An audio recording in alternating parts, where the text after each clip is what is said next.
also have bidding wars for naming all the characters in Chrono Trigger.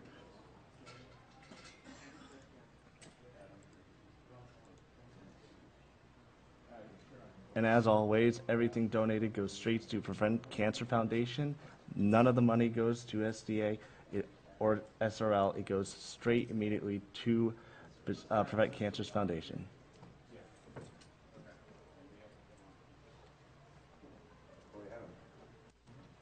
I have a surprise for you. Couldn't forget. Chill.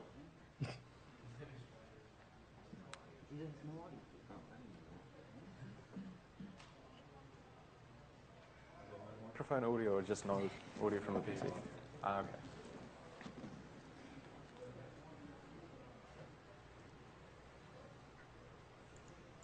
Did you unmute the PC speakers?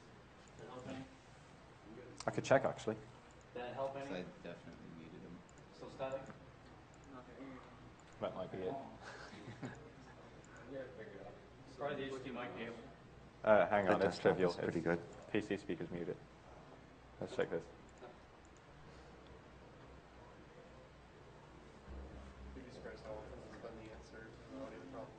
Still nothing, You're right? more But the chat response too. Now you Huh? hear something? Well, no, he doesn't. No one else knows what's happening.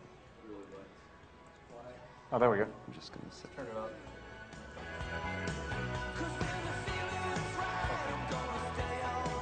All right, cool.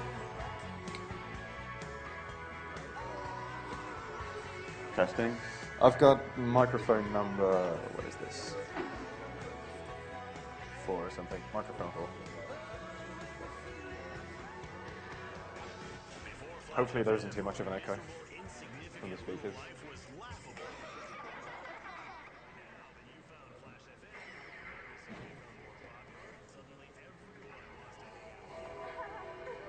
Oh yeah, your mic up, Adam. Come again?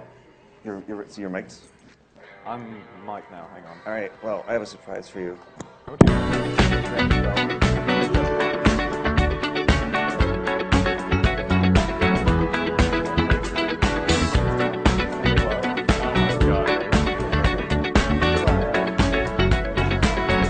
Like the legend of the phoenix, all ends with beginnings. What keeps the planet spinning? The force from the beginning. Look, we've come too far to give up who we are. So let's raise the bar and our cause to. I hope the chat enjoyed that. Sorry. Yeah, they're enjoying it. All right, what is the chat? Are the subs for Adam enjoying that? You don't want to know. All the regular viewers. Even I feel bad. Where did you get that thing? I ordered it online.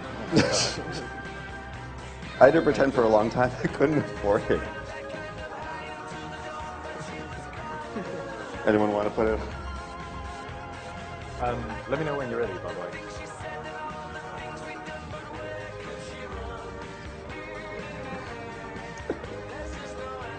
It's going to be great to finally wear this thing around. Whoa, hang on. Do you want me to give you a counter? Yeah, sure.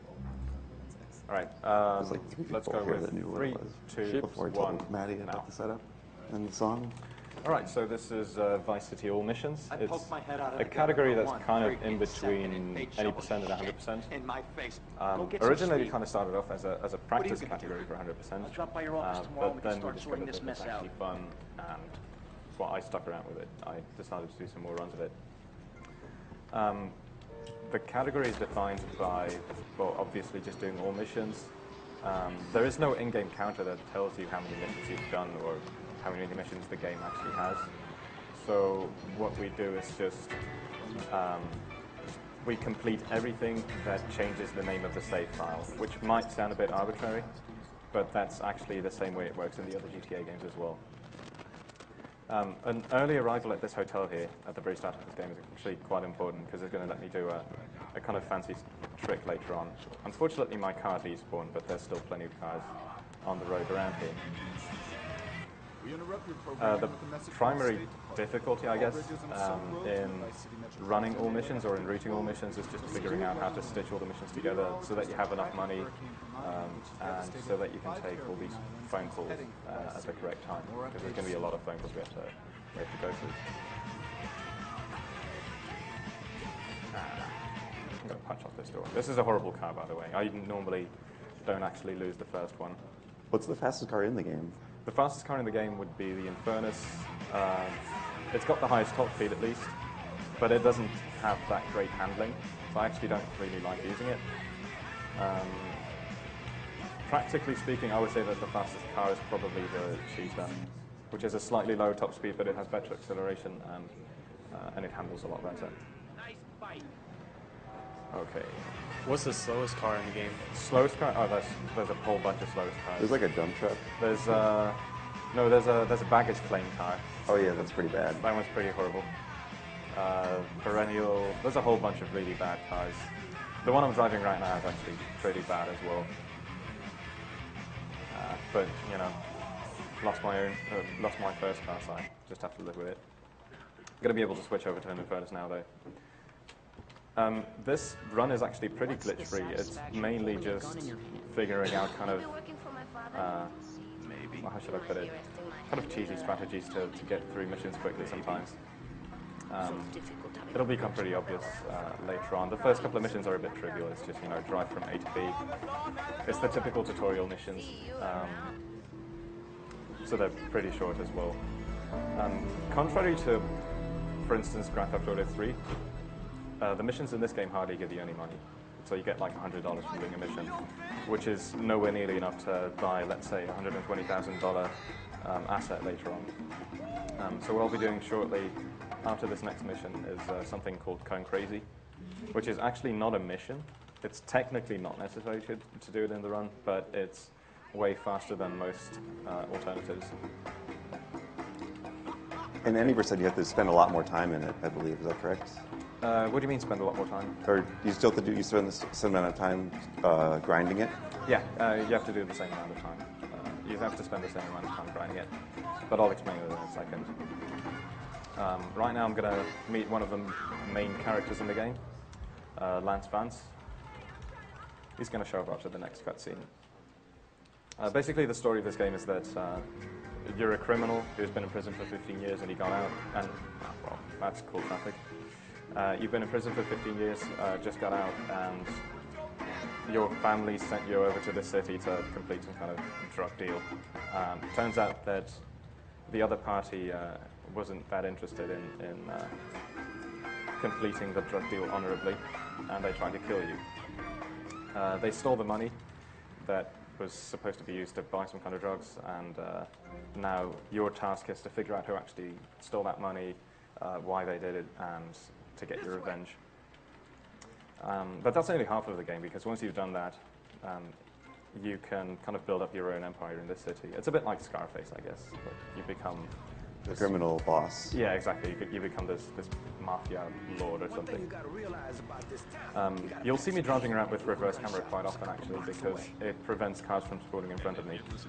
So driving with this kind of camera is pretty awkward in a lot of situations, especially if there's these sharp turns, which Vice City is full of. But on this kind of straight road, you can just switch over and it's fine. And as soon as you switch back, you will see tons of cars spawn. So I noticed you punched off the doors of several of your cars so far. Yes. Why for? I punch up doors because it just speeds up the animation of getting in and out. It's a trivial little thing. Vice City and all the other GTAs are full with these really small optimizations. I'm going to do something kind of funny here, hopefully. Because I arrived at the hotel really early on in the game, I actually skipped a cutscene. So now I triggered two cutscenes at the same time. Ah, I didn't get him. Ah, he just despawned. Oh, well. So you regain control during one of these two cutscenes. Basically, one of the cutscenes that I triggered was really short, and as soon as it ends, you regain control. But the camera's still messed up. It still kind of thinks that you're in another cutscene, but you can still walk around. And that allows you to drag Lance out of the car and just like shoot him, even though he's one of the main characters and he's supposed to be by your side for quite a while. So what I'm going to do next is Cone Crazy. This is basically a mini game. It's you have to collect these blue spheres that are scattered throughout this course, and every time you complete it, you get at least $200. But if you complete it faster than your fastest time, then you double the amount of money you get. So essentially that means that you want to start off doing this kind of slowly and then complete it faster and faster until like you can't do it much faster anymore. I'm going to try and get $100,000 using this method. Takes about 4 minutes. These cones are like pretty indestructible. No, they're not indestructible. Well, I mean, They're far from indestructible. I'm playing this a little bit safe, by the way. Normally, I would give myself a lot less time per round, but since it's a marathon, you know, I don't want to reset. Because messing this up, like messing up the timing during any of these rounds, would mean that I actually have to reset the run. There's no good alternative that wouldn't waste an eternity. So for every round, I get less and less time to actually complete it. And I use the timer on the right as a reference for when to actually grab the last sphere. And I beat my personal best by 1 second every single round. So the first round was 20 seconds long, and then it's 19 seconds, 18 seconds, etc., etc. So it gets harder and harder as well. Like for the first couple of rounds, I can make small mistakes, and it doesn't really matter. And then at the end, you actually have to go very, very fast. In regular any percent runs, or actually regular all missions runs as well, I would use a slightly faster and different route during the last round, which actually lets me start it considerably faster than what I did now. But as I said, I want it to be marathon safe. It's only about 13 seconds or something worth of a difference. Cone Crazy's gone through quite a bit of changes the past couple of months, hasn't it? Yeah, it's gone through a huge change. Like the times that I'm using now for these rounds, these were not really possible only a couple of months ago. It took a route change here, where here at the start I push these cones aside. That lets us do these rounds a lot faster. the reason he does this is because he needs a lot of money to buy various businesses in the area. Yeah, I'm pretty much going to buy almost every single asset in this game, except for pole position and Sunshine Autos. But places like Printworks or Malibu, that's already $190,000. And since these missions pay you hardly any money, like, you really need that. It also means that if I die, or if I get busted throughout the run, I lose a lot of money and I might not be able to buy an asset. That's also one of the reasons why I'm kind of playing it safe with this Cone Crazy, and leaving enough time that I could just come back here and do an extra round if it was really necessary. It shouldn't be, but just in case. Because the alternatives to getting money in this game aren't nice. Like the Taxis. Yeah, you don't want to do taxi fares, that's for sure, because they don't pay much money.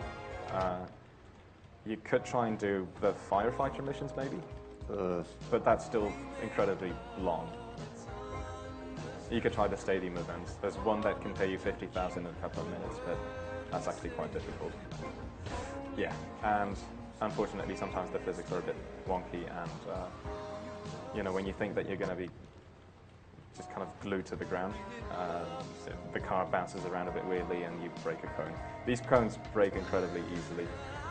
It takes a lot of practice to get that start right as well, where you push those cones to the side. Okay, next round should be the last round, and then we're good to go with the actual missions again. Cone Crazy is a kind of, well, it's one thing that most runners probably really hate about Vice City, because you have to do it in any percent and in all missions runs, and as soon as you mess up one round, you should pretty much reset the run, which means that you're essentially redoing Cone Crazy over and over again. Alright, so that's the last round, and as you can see, it paid me $50,000 for just one round. The next round I would do would give me $100,000. You can actually do so many rounds of Going Crazy that the game is unable to store the amount of money that you earn from it just as a variable. It just doesn't show up anymore. I think you end up overflowing the cash amount and just having $432 at the end or something. You can beat the time that many times? Yeah, you can beat it that many times. Okay, I'm going to ditch my bike around here and pick up the mission. The reason why I ditch my bike a bit further away from the marker is because there's a cutscene at the start of this mission where somebody drives over this guy and he drops a hammer. You're supposed to pick up this hammer and use it to beat up a couple of cars, but I've already picked up a shotgun earlier on, which was lying in a park quite conveniently, and that one lets me damage the cars a lot faster. Like, instead of punching the cars for 2 minutes, I'm just going to shoot them twice, but that's it. Throughout the run I'll be using bikes quite often as well. They're really friggin' fast, but they're also quite risky, because if you hit a nasty bump, then you can just be sent flying. Sometimes even if you hit a pedestrian, you will just get launched off your bike. That happened during one of the practice runs I did. But the reward is, of course, that they are very, very fast. I can't believe this is happening. Not guilty. Understand? So yeah, you shoot the car twice and that's it. Like, the game thinks that you were actually just breaking it differently. I also tap 9 on the numpad constantly while on a bike, because that speeds you up. You can lean forward and you can lean backwards on these bikes, and that either speeds you up or slows you down.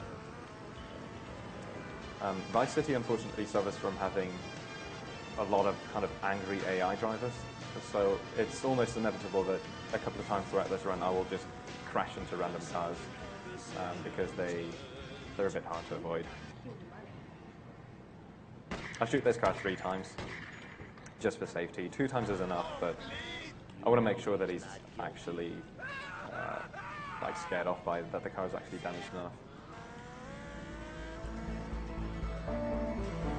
Okay. Next mission is another one that's going to be kind of trivialized by me having a gun already, a shotgun in particular. The mission is called Riot. What you're supposed to do is dress up as some kind of I don't even know what kind of company Union it really workers? is. Yeah, well, not a union worker, as some kind of employee of a company where people are on strike. They're kind of rioting. I skip that step. I just go straight to where that company is, and I just blow up 2 vans, and that's it. Like, the game expects me to start a fight here with a couple of other people, and that opens up the gates, and then I can blow up the cars. But instead, I just use a shotgun and just shoot straight through the gates, and that's it. Makes it a lot easier. So now I've completed all the missions for the lawyer. That's the first character done, essentially. I won't be seeing him anymore either. And now I'm going to move on to Avery Carrington. He's got a couple of missions, most of which are pretty straightforward. Basically, they want me to kill somebody who's at a golf course. Okay. While driving a bike, you have to be very careful of random bumps in the ground and bridges also, because whenever you try to slow down on bridges, it happens very often that you end up doing a kind of wheelie, and then you just get launched off your bike. Wastes a lot of time. Okay, so I've got to trigger this cutscene real quickly. You can skip it almost straight away. I repositioned my bike a little bit to make it easier to drive away from there. And instead of going through a metal detector, which would take away all my weapons, I just crash into this ramp, get on my car, and jump over it. And that puts me inside the golf course with all my weapons. And it's slightly faster to take this golf cart, this caddy, to drive over to my destination here. This thing is almost impossible to flip over, so even though it's going to bounce around, it's always going to land on its wheels.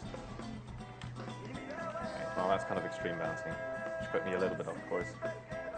I'm going to try and maintain my distance here, and I'm going to shoot this guy from around here with a pistol. He doesn't seem to mind. Now he's gone, and we're done.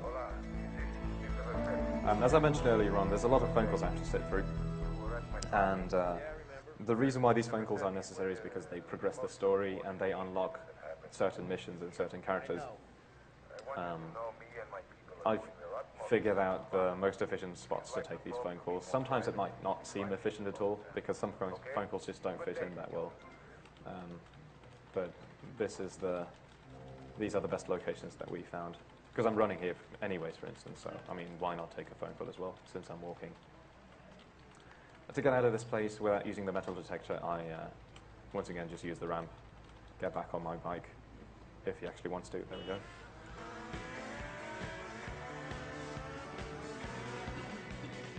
So that's the first Avery Carrington mission done. The next one apparently traumatized a lot of people.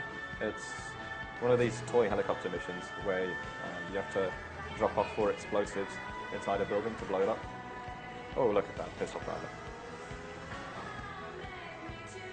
Okay, I'm going to cancel a phone call here.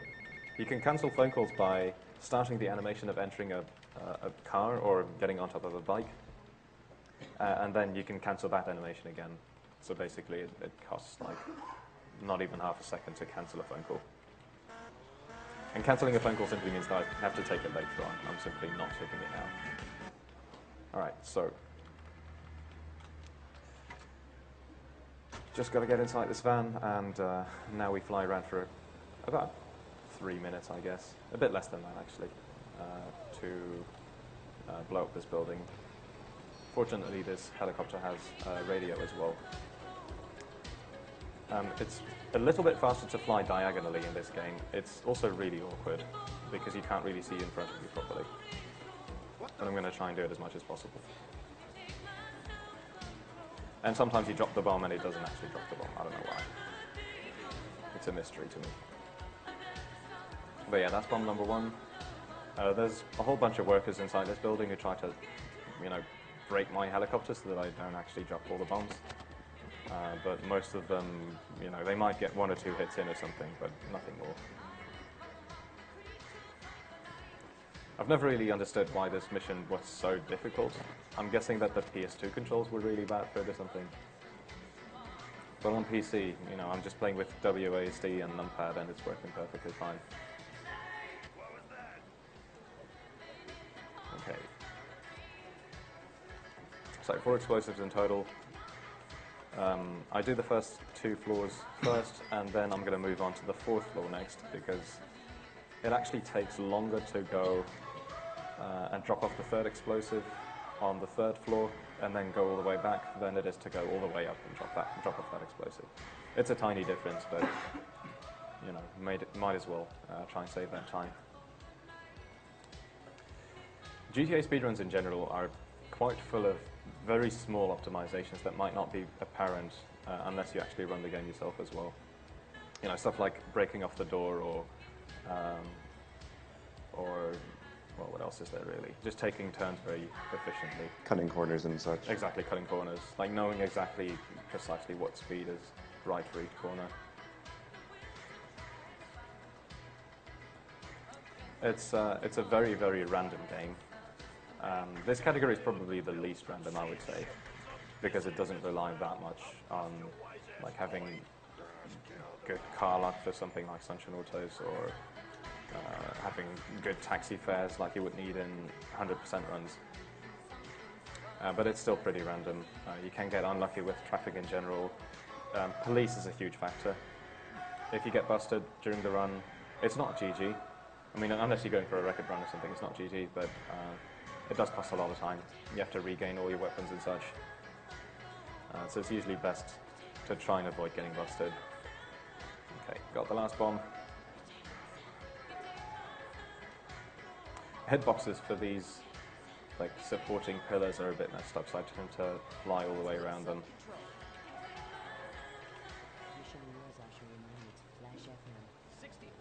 And that's going to be the second mission for Avery Carrington done. That's not the last mission, actually. There's going to be another one later on. But that will not be done until about the 40-minute mark or so.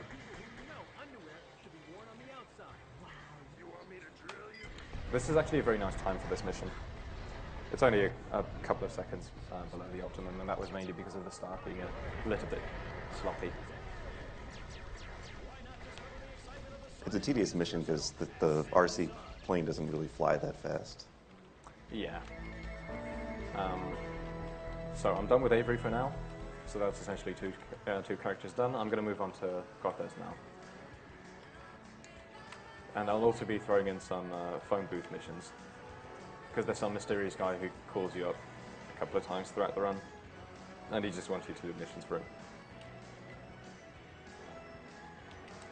I would say that the only truly tedious mission that you have to do is Cherry Poppers. Yeah, that's pretty bad too. Yeah, that's at the very end of the run. It's basically that you have to sell ice creams for a while. Or not actual ice creams, but you pretend to sell ice creams for a while. You tell them it's ice cream. Exactly. But yeah, that's at the very end. Again, I have to sit through a couple of phone calls here, or well, just one phone call, to progress the story. We haven't found anything that skips phone calls yet. Only one person has recorded an actual phone call skip, and we have no clue how it works. It's just a random glitch as far as we can tell. Oh, just barely missed the marker. This is where any percent runs and all missions runs differ quite a bit. I'm not taking a PCJ here, which would be a faster vehicle, but I'm taking a cheetah, simply because of the missions afterwards.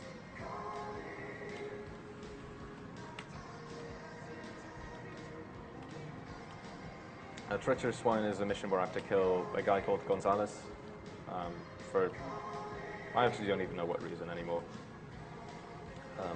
And that results in the police chasing me for a while.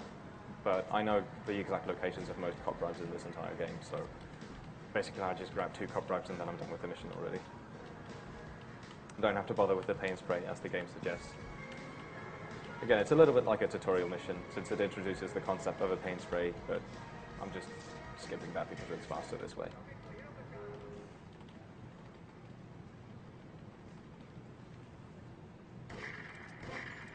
Alright, that was good. Oh, one thing worth mentioning about Vice City is that it's got pretty serious aiming issues. It's got pretty serious mouse issues. So I'm playing at 100 DPI right now, which is ridiculously slow. If I would open up a menu and just move my mouse around like that, it would take great effort to actually get anywhere. That's because mouse sensitivity is just messed up with Vice City.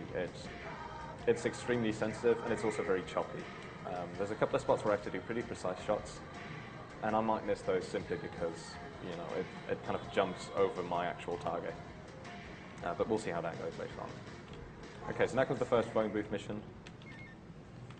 Get to the payphone next to the mall in Washington. It tells me to get to this payphone. I'm conveniently already there, so I can start the mission straight away. And this one involves taking out some kind of pizza delivery guy. His route is completely random, and if you get a bad route, you can lose 30 seconds. If you get a good route, you can gain 30 seconds. There's a couple of missions like this where you have to rely on good luck. Unfortunately, he gave me a bad route. Also, it's raining in-game now, and that messes up the driving physics. So taking turns becomes a lot more difficult because you slide around. Okay, so I knocked him off his bike. Now I need to just drive over him. There we go. And then we could go straight back to Cortez and continue those missions. Yeah, he gave me a pretty bad route. It could have been a lot worse, though. But yeah, what can you do about it? Adam, I got a question from chat. Go for it. They all want to know what your favorite song is in this game. My favorite song, that actually changes once every while. I would say that, I don't know, it's either Obsession on Wave 103 or it's Tempted by Squeeze. Those are 2 good songs. I forget if it's this game. Don't you like Japanese Boy as well? Japanese Boy is great as well. Yeah, definitely. Although after ESA, where we were singing it all the time, it got a... Oh yeah, I could see that being... Yeah, it became overplayed by ourselves. It's important to skip this cutscene here, because otherwise he runs too far away, and it's actually really difficult to shoot him in time. Okay. Oh yeah, feel free to ask questions in the chat, by the way, because I've got a dedicated crew behind me who can help me out with that.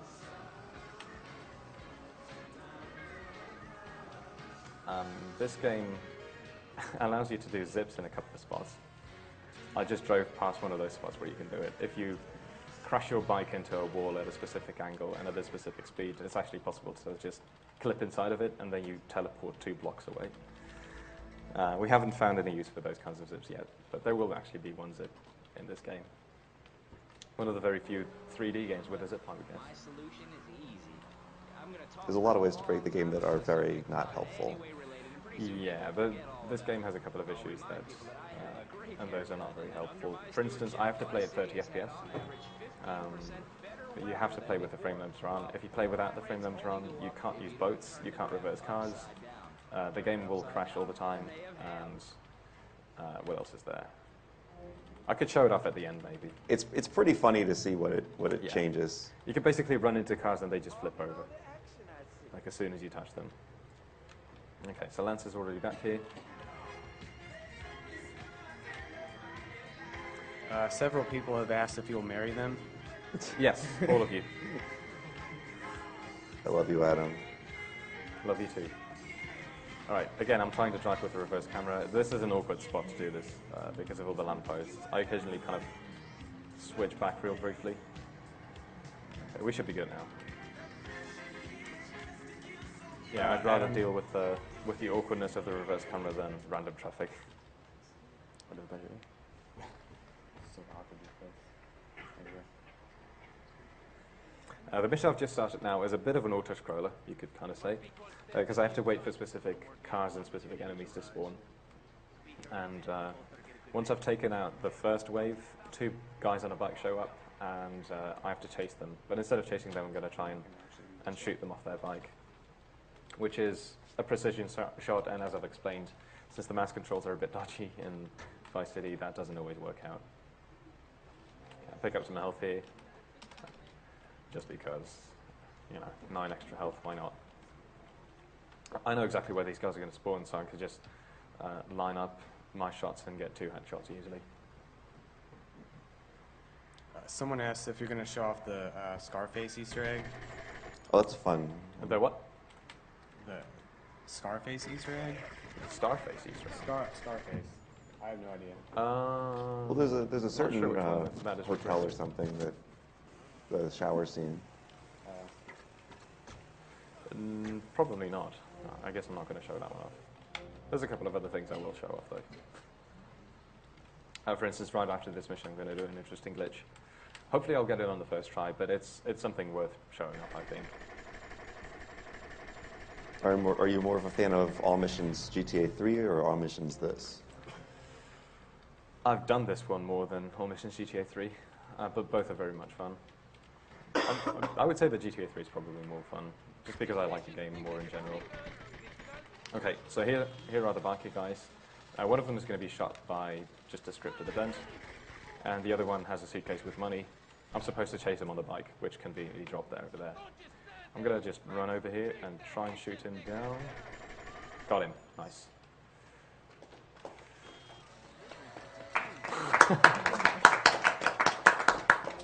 Golf clap.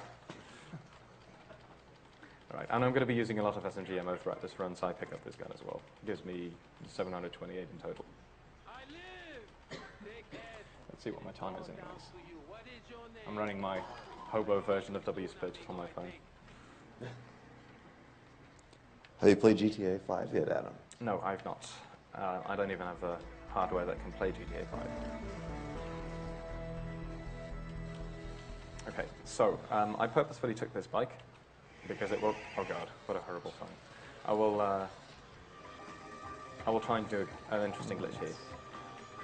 So before I take the next phone call, this island is basically locked off. You're not supposed to reach it yet. You're not supposed to reach the second big island either. But if I drive into this section, okay, didn't get it first try. I'm going to try again though.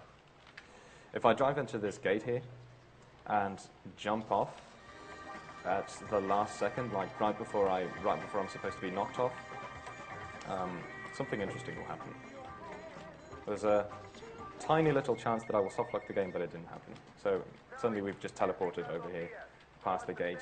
I'm taking the phone call now, which is supposed to unlock this island while already on the island. That gives me a bit of time to, for instance, knock off the door of this car and to get in position to pick up the mission instantly. So there we go.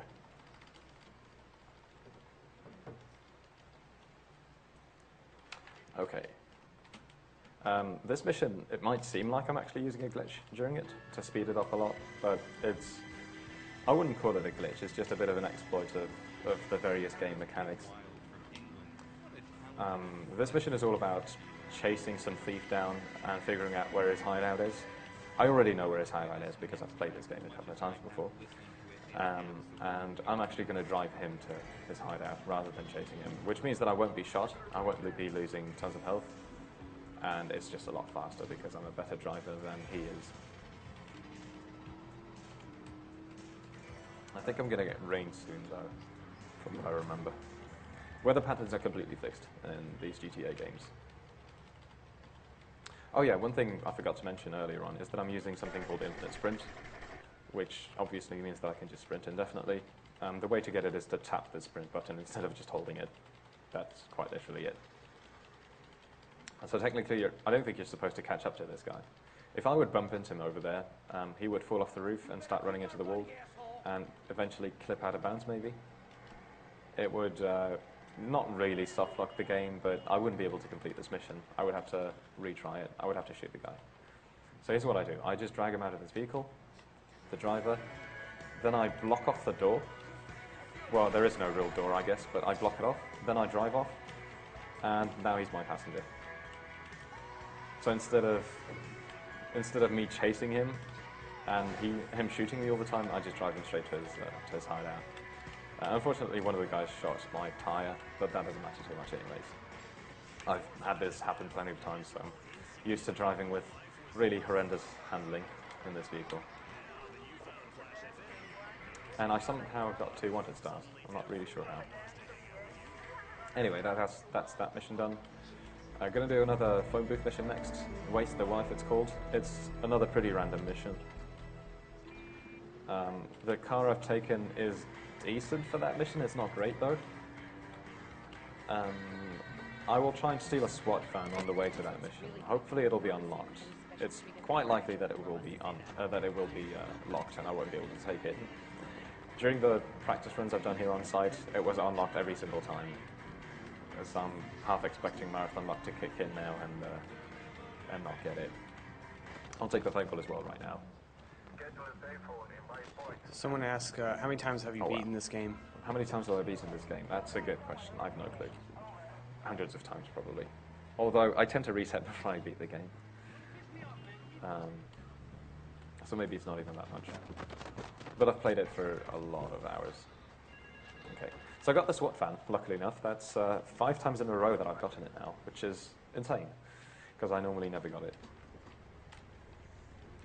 Okay, the path my target is going to take here during this mission is random, and random traffic can also mess me up a little bit. What I'm going to try and do is ram into this car and try and flip it over, because if it flips over it loses a lot of health and it just explodes straight away. And I'm not allowed to use any weapons on this vehicle because it has to look like some kind of accident. Okay, well that was just a poor crash into it. I might be able to snag it now. No. I have to wait for it to try and catch up to me so that I can build up some speed. No. She's being a bit of a pain in the ass now. Okay, still damaging her. She only seems... What kind of route is this? Wait, what did... She just drove behind the building. I've this never game, seen it man. stuck here. Yeah, I don't want it to explode here because I need to maintain my distance and make sure that I'm far away when her car actually explodes. Okay, now she's just juking me around. Please don't turn right. Okay, now it's caught fire, and now I need to just get away from that. And then we're fine. Okay, that's mission passed. That was kind of nasty. But my first crash into her car was just plain bad. It was a bad angle.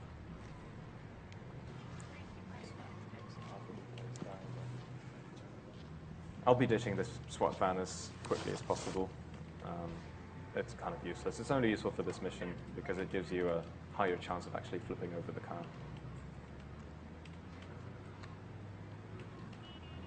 So someone asked if you prefer hot or mild mustard. Hot, definitely. As spicy as possible. Which is difficult to find. Okay.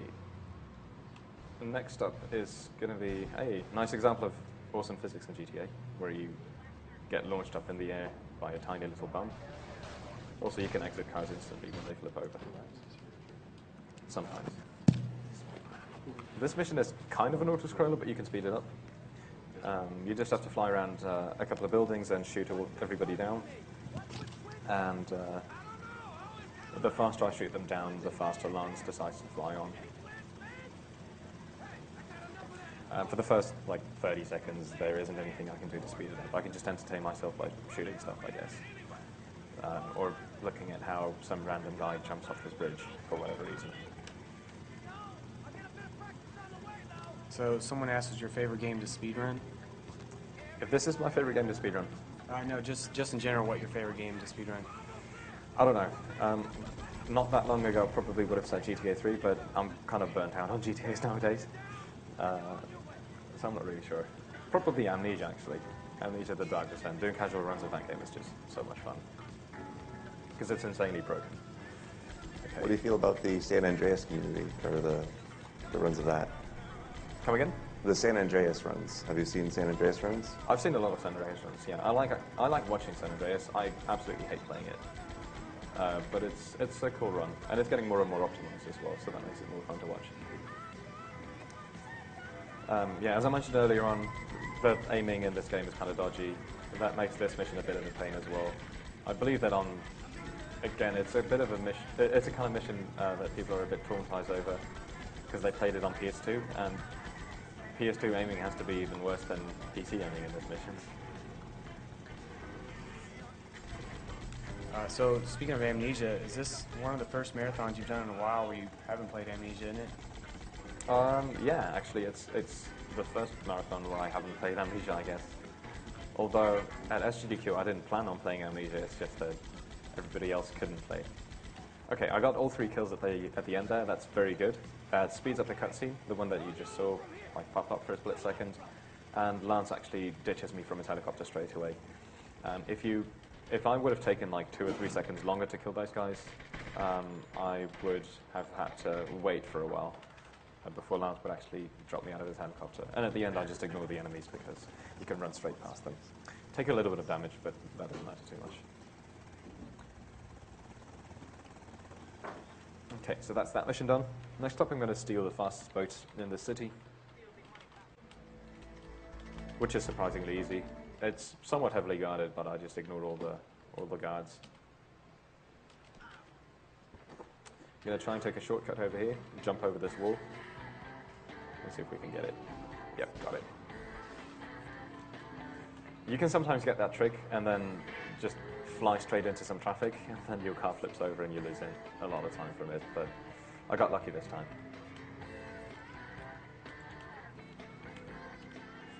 Someone wants to know what type of brand of toothpaste you use. Right now, I think I'm using Colgate, but I switch. Pretty solid. I just use whatever is around, kind of. Apparently, can't believe I asked this. Would you like to hear a donation from #GTA? Oh, I would love to hear it, yeah.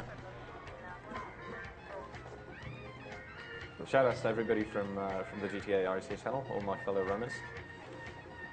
We actually have a 569.71 donation from GTA from SRL IRC.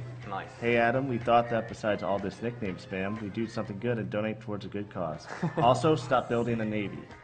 Yours, build a #GTA. Put the money towards runner's choice. P.S. When's Toki? When's Toki? Bonus stream. I'm gonna race shrimp. It's gonna happen. I don't know.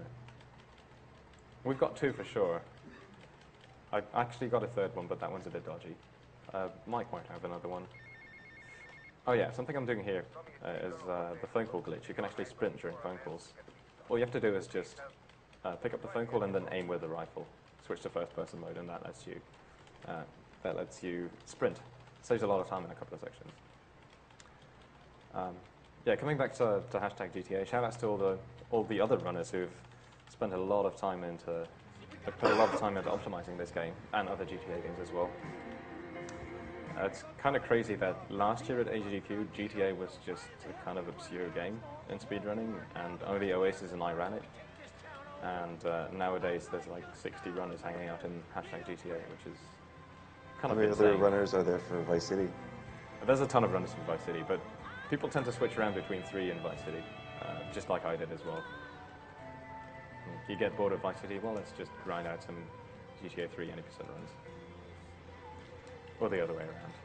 Special shout outs also to Eidgod and Jolzy, who I believe are doing the German restream right now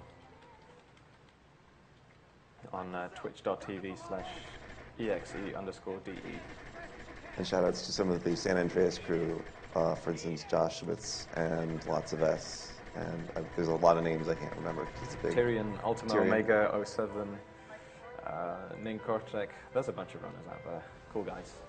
All of them. Best speedrunning community. Easily. Forget about Zelda and SM64. Yeah, Join GTA us. is where it's at. Yeah. During this autoscroller section here, I actually have to be kind of careful with what I shoot. The last boat, if I shoot the driver of the last boat too early, it's possible that Lance is an idiot, and Lance might just crash into that boat and suddenly flip this boat over, and then you just fail the mission. So yeah, I'm going to shoot this guy just to prevent him from shooting me, and then we just wait for a while. It's possible to get stuck on that bridge. He just bumps into the corner here. This is some kind of magical corner. If you look at Oasis's run from the bonus stream at last year's AGDQ, he actually did an 80% run. And he bumped into that corner with Lance, and it just flipped him over, and he got stuck. It's weird. Someone asked what's your favorite pizza topping? Favorite pizza topping? Spinach with egg. I learned the egg part from Cool Kid. It sounds disgusting. It's amazing. I repositioned this boat earlier on at the end of the previous mission, just to prevent it from despawning. It saves me around 40 seconds worth of driving to get to the next mission. So instead of snagging a car, I'm just going to take this thing and make my way to the other side. And I'm going to try and pull off a glitch here. It's not faster, it's not slower, it just looks fancier. I'm going to try and go out of bounds here, just because I can. Let's see. I'm going to try and take a phone call first. There we go. So now we're out of bounds. And I actually kind of want to get back into bounds, so I just jump off, and that magically teleports me back in bounds. Yeah, like I said, it doesn't waste any time, so I figured I'm just going to try. Just go for the clapping. Just go for it. There's a couple of spots where you can actually go out of bounds in this game. Most of them are completely useless. Like this one. This one doesn't actually add anything to the run other than just looking really cool. For sure. Okay. Oh, yes? I was going to say, someone wants to know when you're going to do a blindfolded George Foreman's boxing run. I'd be up for that, actually. Maybe next year's AGDQ. It'll be Punch Out, Super Punch Out, and then George Foreman's knockout boxing as the ultimate height moment of the marathon. Hey Adam, have you ever considered drinking spaghetti again? No, I've done that once and never again. Two people watched, and I think they're traumatized by it. It was me and Annie, I think. Yeah. Your life is no longer the same. That's accurate. Okay, I'm supposed to steal a tank in this mission, and I remember the first time I did this mission, I just shot everybody around it and then got inside the tank, but it's actually possible to just park a car in front of it, and then you could just get inside. It's a little bit faster. The tank is, bulletproof, so they can just shoot as much as they like. I shoot behind me, because that actually speeds me up. It gives me an extra little speed boost. Yes? Don't forget the plates. I will forget the plates, just for you guys. And then I'll redo the mission. What is your favorite color? Green. Dark green, I would say. Any reason? Come again? Any reason for that? No, absolutely no reason. I just like it. I like the way it looks. I agree with you. Okay. A nicer car. I want to steal this one instead. Okay, so I've deposited the tank, and it paid me $2,000. I've earned 100,000 through Cone Crazy, which took me around, 4 or 5 minutes, and I've earned 30,000 with the rest of the game so far, which has taken, I don't know, how long have I even been playing? Let me check on my Hobo WSDC, or multitasking, inputting my password while driving. Damn, that's what I get. Okay, that's fine. Unlike San Andreas, this game doesn't have a kind of flipping mechanic that lets you flip back very easily. And I remember in San Andreas it's very difficult to flip a car because you can always just flip it back. In this game it's ridiculously easy, especially with some unstable vehicles. Okay, so I'm going to ditch this car around here and switch over to another one, and I'm going to take a phone call on the way to that other one. Someone wants to know where you're from. I'm half Mongolian, half Zimbabwean, and I live on a remote island in Norway.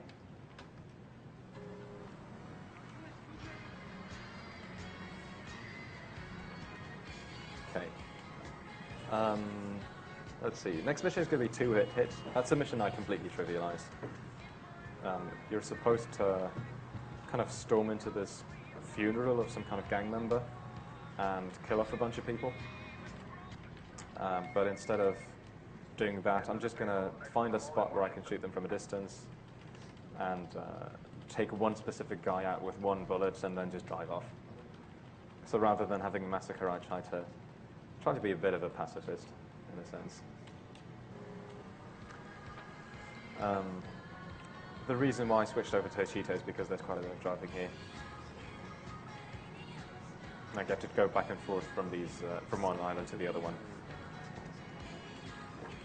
Are they still about the pizza? Oh. Adam, what's your favorite pizza? Oh wait, we already asked that. Never mind. People are still asking what your favorite pizza topping is. Spinach and egg. Yeah. Simple as that. You can be serious about that, right? I mean, it's a serious question. It tells a lot about a person. Pancakes or waffles? What kind of waffles? Belgium. I would go with pancakes, actually. You can do more with pancakes than with waffles, I think. Oh, it's a song. Yeah. You can have savory pancakes, for instance. Can't really do that with waffles. Those just kind of have to be sweet. Do you have your own like custom pancake recipe, or do you just like buy it out of the box or something? I just wing it and pretend to know what I'm doing. Okay, so there's a wall over here, and if I get on top of my car, I can look behind this wall. Come on, get on top properly, guy. And they spotted me, so I just shoot this guy and drive off. If they hadn't spotted me and I shot the guy, I would have failed the mission. It's really dumb. This game has a lot of stuff like that, where you have to meet certain conditions before you can do some action, otherwise it just fails the mission. And now I have to get out of Little Haiti, and I just drive over to a helicopter, a police helicopter, which will make my life a lot easier in the next mission. Someone asked what your favorite car in this game is. Favorite car? Cheetah, easily. You're not a fan of the Baggio? That's not a car though, that's a moped. Police helicopters unfortunately don't actually have regular radios. They've got the police radio, which has about 20 lines pre-recorded, some of which are quite funny actually. So unfortunately we're missing out on Japanese Boy, unless the cat wants to sing it. Go full karaoke mode.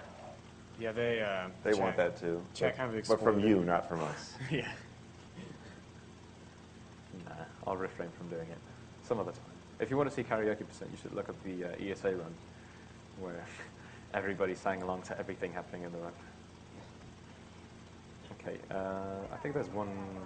No, there shouldn't be any phone calls to take anymore. No, never mind. There's an Umberto Robina phone call to take, so I'm going to take that one. Someone asked who your waifu is. My waifu.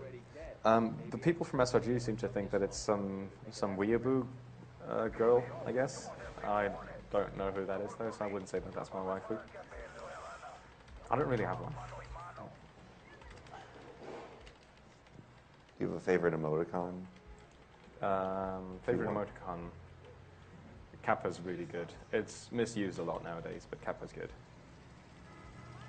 The idea behind Kappa is just amazing. It's like, it's what the internet needs. What about Pipe Hype?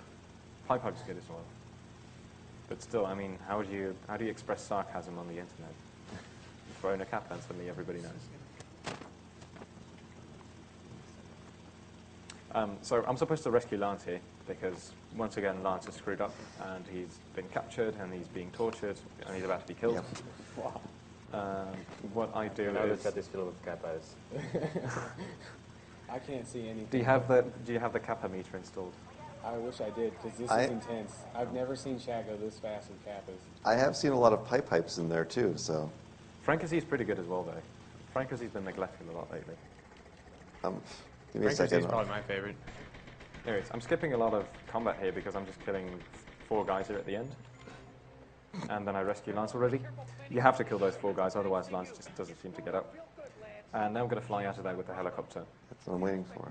What's supposed to happen in this mission is that you go in through the front, and that you like shoot at 24 guys who are guarding this place, and then drive out of here again with Lance using this car. But you get chased by 3 other cars that try to ram into you, and they try to kill you off. But if you just fly away, I mean, cars can't really reach you once you're in the sky. Someone asked if you would explain the frame limiter in this game. Yeah, so I mentioned this earlier, that I have to play at 30 FPS. So this game has a frame limiter, and if you play this on an old PC, like a really old PC, you might be able to play without the frame limiter turned on and then run it at 60 FPS or something. But as soon as you cross like around the 40 FPS mark, the physics get changed in this game. Like everything starts acting a bit differently. For instance, if I would turn off the frame limiter, then the helicopters start taking off instantly. Like there's no waiting time for it. And what else is there? Boats become unusable, so certain missions are literally impossible to complete.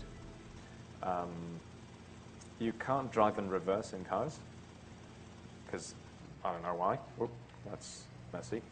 Didn't mean to bump into those 2.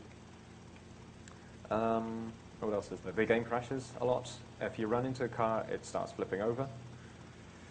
There's a whole bunch of stuff that's just really messed up when you turn off the frame limiter. And it's also hardware specific. It's hardware dependent. So, you know, in the speedrunning community, we've decided that we should just keep it on and all play at 30 FPS because that's fair. That keeps it balanced for everybody. I'm going to ditch this helicopter here and take another phone call. And then we're going to kill off Diaz. And that concludes the, well, I should say linear part of the speedrun, because afterwards you can do everything in pretty much any order you would like. Although in the speedrun there's of course an optimal order.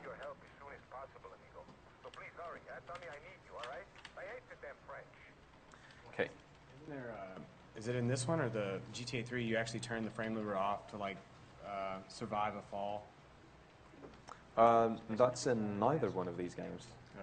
No, fall damage is negligible. If you jump off the highest skyscraper in this city, which is actually really friggin' tall, you only take about 17 damage. Like, it doesn't matter too much. It's pretty amazing. Okay, Lance seems to be alive. I'm ignoring as many enemies as possible here. This 3rd guy here on the stairs, he might shoot me a lot. He actually shot me not a single time. That's crazy.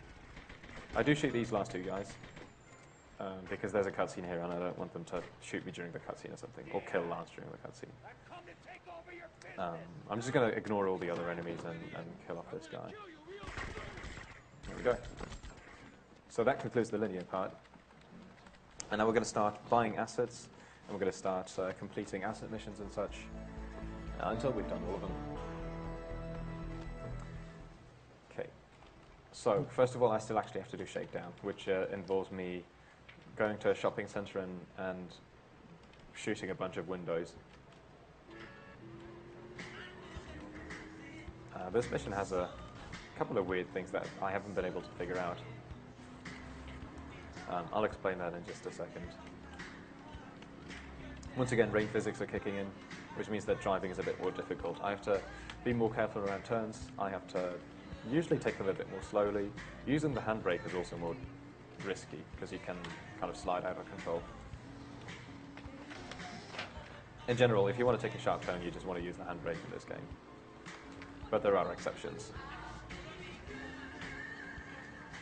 Just a reminder, this is AGDQ 2014, and we're raising funds for the Prevent Cancer Foundation. Would it be possible to get a roll call, please? Sure thing. I'm ADAMAK. I speedrun a lot of games, mainly GTA, I guess. But there's a whole bunch of other stuff as well. And I'm joined today by... I'm Rudix. I speedrun a lot of games as well. I'm Kultavi. I speedrun shitty games, and I like to take photos of photos of photos of photos. I'm Prod. I don't speedrun anything really. I'm Zach SK. I primarily stream Magic the Gathering. I'm off camera. Well, hop in then. Hi, off And camera. he likes Heavy Nova. You've got good taste in video games. That's actually the roll call, isn't it? Okay. The health for these windows is quite random. Sometimes they take, like 30 shots each. Sometimes they get broken instantly. I'm actually getting pretty lucky with the windows, except for that one. Ah. Okay, whatever. Oh, that's a lot of cops. Alright. That was good. Decent time. Oh yeah, shout-outs to everybody from the Rift. Zaspat, Akion, Arcarian, Trek, who is here but not here, and a whole bunch of other people. Shoutouts to Flicky for sleeping through this. Oh yeah, shout-outs to Robosparkle for being my wingman during this run, but then getting drunk and not being here. Okay, now that I've completed Shakedown, there's a whole bunch of phone calls that I have to gut through. And I don't want to waste my time and just stand around while taking the phone call, so I just run into my car to push it forward while taking the phone call. And then I try to catch up to it again and get inside of it. There we go. Then I drive for about 3 seconds and then buy an asset. So the film studios are going to be the first. This is going to be the first asset that I can actually complete. As you can see, it costs 60,000, so that's like a third of my money gone already. I've got 120,000 left now. I'm going to take another phone call, do the phone call glitch again, and push my car forward a bit further. Do you have any time for some donations? But there's absolutely none whatsoever. Oh, okay. This is 100% serious time all the time.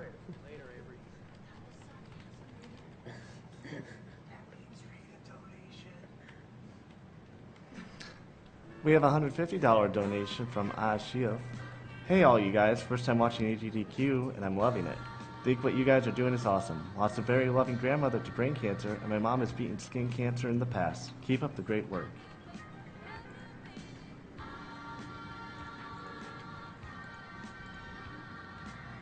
Someone asked if you like cats or dogs. I don't like cats, I do like dogs. This is going to be an interesting section here. So I've just opened up these film studios. It's actually just a porn film studios. And Tommy starts looking around for actresses like her. Obviously not a regular actress. But her manager's not too happy with it. So I'm just supposed to kill him. He's got some bodyguards with him though. And they're going to try and beat me up. But as soon as I kill the guy, as soon as I kill the manager, like this, and go back to Candy, they just ignore me. They stop caring. It's like their manager's gone anyway, whatever.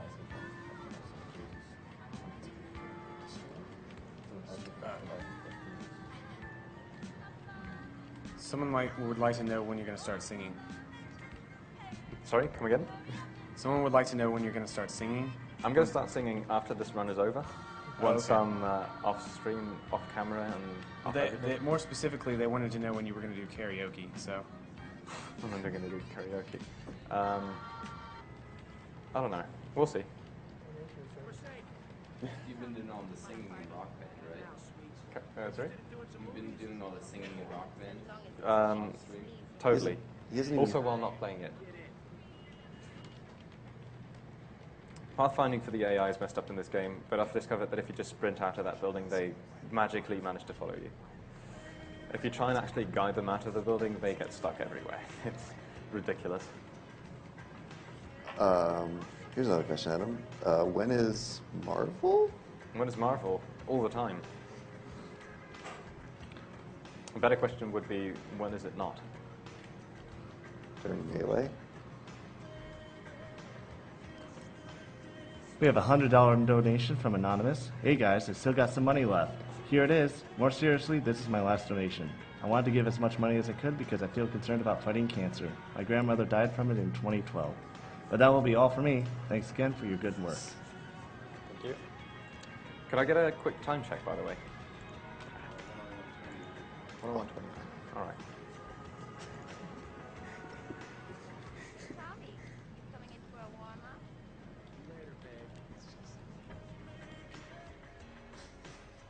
So it could still be a sub 3 hour run if all goes well. The record for this run is 2:56:27. That can be done a bit faster still. There's still some stuff left to optimize. But it's very difficult to come up with an actual sensible, good route for this game. Because as I explained already, the cache is a bit of an issue. So you have to make sure that it all kind of fits together, that you don't run out of money at some point. And the missions themselves have to logically connect to each other, that you've got the required weapons. You have to take the appropriate phone calls. It's a mess, this game. Okay. Let's see. In this mission I'm just supposed to distribute flyers, just ditching them out of the airplane. It's very simple. There's only a couple of tricky spots, maybe if you do this the first time, but after a while it gets really really simple. Seems a lot easier to fly than a dodo plane. They fixed the dodo physics in this game compared to GTA 3. GTA 3 there are airplanes as well. You can fly them, but only if you practice it quite a bit, because the controls are kind of ridiculous. What I have to be careful of here is that I don't bump into the ground. Depth perception is a little bit messed up with these while flying usually, because it's kind of tricky to see how far off the ground you are. It often seems like you're really far off the ground, but then it turns out that you're not, and you just crash into a building or something. Also, I'm speeding up constantly, so I'm going faster and faster throughout this until I pull up or do a really sharp turn or something, like right here. So someone asked when Chaos Percent is, and I just want to note one of my favorite streams of Adam's was actually when he did the winter mod. For, the winter mod race was really funny. Oh my god, that was so much fun. It was pretty fantastic. It was probably some of the best physics I've ever seen. Yeah. So for those wondering, in the GTA community, we're not. I mean, we do very serious runs, but we often also like to mess around with these games, and we play these modded versions of them. So in Vice City, there's something known as Chaos Percent, and Chaos Percent means that there's these permanent, strange effects that affect gameplay, and there's random effects. Every 30 seconds, you get some kind of random effect. An example would be that the maximum health of your character is linked to the number of packages you've collected, and that you start off with 2 maximum health instead of 100, and that you need to collect packages to actually survive anything, because otherwise just jumping down some stairs would already kill you off. Or that your tires get inflated randomly, or deflated randomly and inflated randomly, that you get 6 random wonder stars, those kind of things. Double gravity, the frame limiter suddenly is turned off. It's all this really messed up stuff.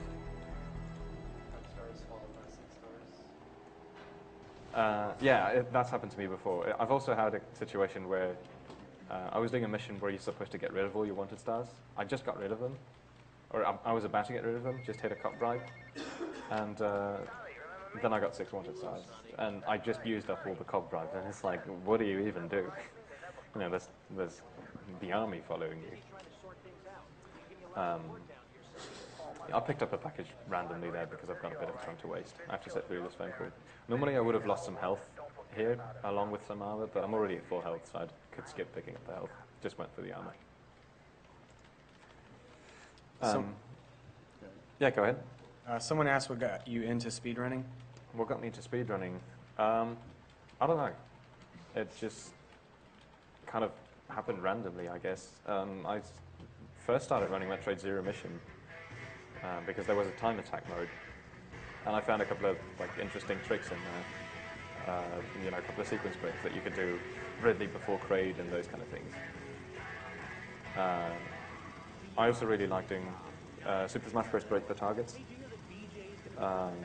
just because it seemed like a good way to just get better at the game. And at the same time, I guess it was a bit of a speedrun. What inspired me to sign up at SDA is the Diablo 2 100% on SDA, because I just found it really fun to watch, and I figured, you know, I should try something like that as well. Yeah, exactly. It's just so much fun to watch. The commentary is great. It's 4.5 hours long, and I thought, you know, Diablo 2 is fun, but watching it for 4.5 hours might be a bit too much. I ended up watching the whole thing in one go. It was great. We have a $50 donation from Ashley Muncaster. Been following the stream as much as possible over the week. Been blown away by all the runners so far, and now ready to watch ADAMAK blitz through Vice City. Big props to all involved, including the runners, admin, fellow donators, etc. P.S. Adam, the plates. That's Sheffy. So someone asked what you think the hardest GTA mission is in all the games you've played. In all the games I've played, I don't know. It would probably be something from GTA 2, because that game is very difficult. Actually, it would probably be something from GTA 1, but I don't remember any missions from that game. It's been ages since I've played it. GTA 3 it doesn't have anything very difficult, to be honest. But maybe that's just because I've played the game so much that everything's become a bit of not a joke, but it's become very easy. Vice City also doesn't have anything super difficult. San Andreas is easy. I haven't played 4 or 5. Well, I've played 4 a little bit, but not enough to comment on it. Yeah, it would have to be something from GTA 2. I don't know what, though. In this section, it's very important that I do not exit the helicopter. If I would exit the helicopter, it would just get glued to the ground. I have no clue why. But if I just stay inside of it until this cutscene ends, somehow I can still reuse it after the cutscene has ended, after I've taken the pictures. Also, not doing this mission the intended way at all. You're supposed to go inside of a building, run all the way to the top floor and take 3 pictures from there, and then you get chased by the FBI, like you get 5 wanted stars. What I do instead is just stand around here, take 3 pictures from a massive distance as well, so you can't even see anything, and then just fly off. Because somehow this counts. I don't know how. And on my way back to the film studios, I have to take a bit of a detour. Or, well, not really a detour, but I have to fly in a bit of a... I have to take a wide turn, let's put it that way. Because with 5 wanted stars, they got some pretty strong weapons. They can shoot my helicopter out of the sky. They can blow me up really quickly. So I just fly around here, and if all goes well, they'll hardly shoot me. Because they just can't seem to hit me from there. So there we go. That's that mission done. So someone asked when your next 24-hour stream is going to be? Probably on the 17th, because there's going to be a Warcraft 3 plus the Frozen Throne, not entirely blind, but mostly blind race on hard mode. So it's going to take a while. Everybody's welcome to join in on that one, by the way. We're just doing it for shits and giggles. What was your final time in the Galaxy race? I know that took you almost a day. Super Mario Galaxy 1 took me 24 hours, I think, roughly 23 and a half or something. And Galaxy 2 took me about the same. It was both just barely sub 24 hours. But my longest race is still Medal of Honor Frontline on hard mode plus Zelda Twilight Princess, which is a weird combination, but that's just the games we Wasn't that just like you and Zasbat? Yeah, and Zasbat forfeited after 17 hours because he got stuck on one level for 7 hours. And I finished it after 31 hours and something, and like half an hour as well. Speaking of Super Mario Galaxy 2, we actually have a donation incentive for the upcoming run. It's for star 242, the perfect run. The goal is $15,000, and we currently are at 6,603, so we still have a ways to go for that. That's a very cool starting to see. It's totally worth watching. Yeah, it's a tough level. It's a very, very cool level. Like, even if you don't know Super Mario Galaxy, you will be able to appreciate that level. Okay, as you might have noticed, I'm not actually using the bike anymore. I'm switching over to a helicopter. So rather than jumping from building to building and doing all these unique jumps, which you would do in a 100% run, I simply don't bother, and I just fly from one target to the other. This helicopter also comes in handy for the mission right afterwards, because this is the last mission for the film studios. After this, I've completed the first asset, and I'll be doing Malibu next, or the first mission for Malibu. And it takes a while to get to that place.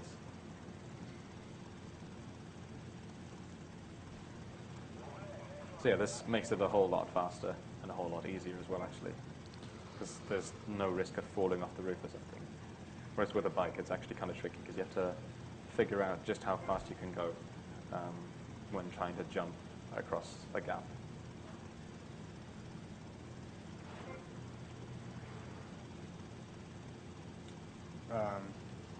Some people keep asking about your creepy neighbor. My creepy neighbor? Yeah. What?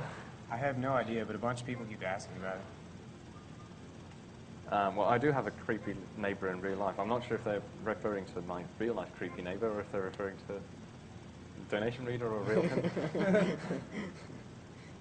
Streamer, please talk about your creepy neighbor.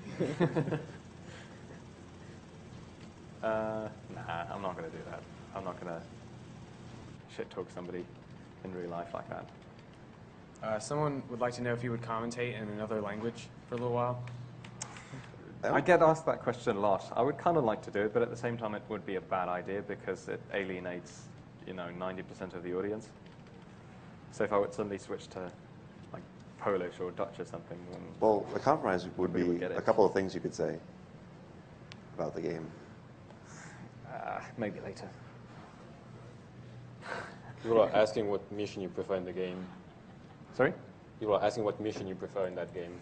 In this game? Yeah. I actually really like Sir, Yes Sir, which is the one where you steal the tank, because it kind of reminds me of GTA 2. It feels like a mission that you would have in GTA 2. And it's kind of fast. I guess it's a bit easy. That's the only downside. But it's fun, it's fast. It's cool, I think. That's one of my favorite missions, even though it might seem like a very short and easy one. You'll find this funny.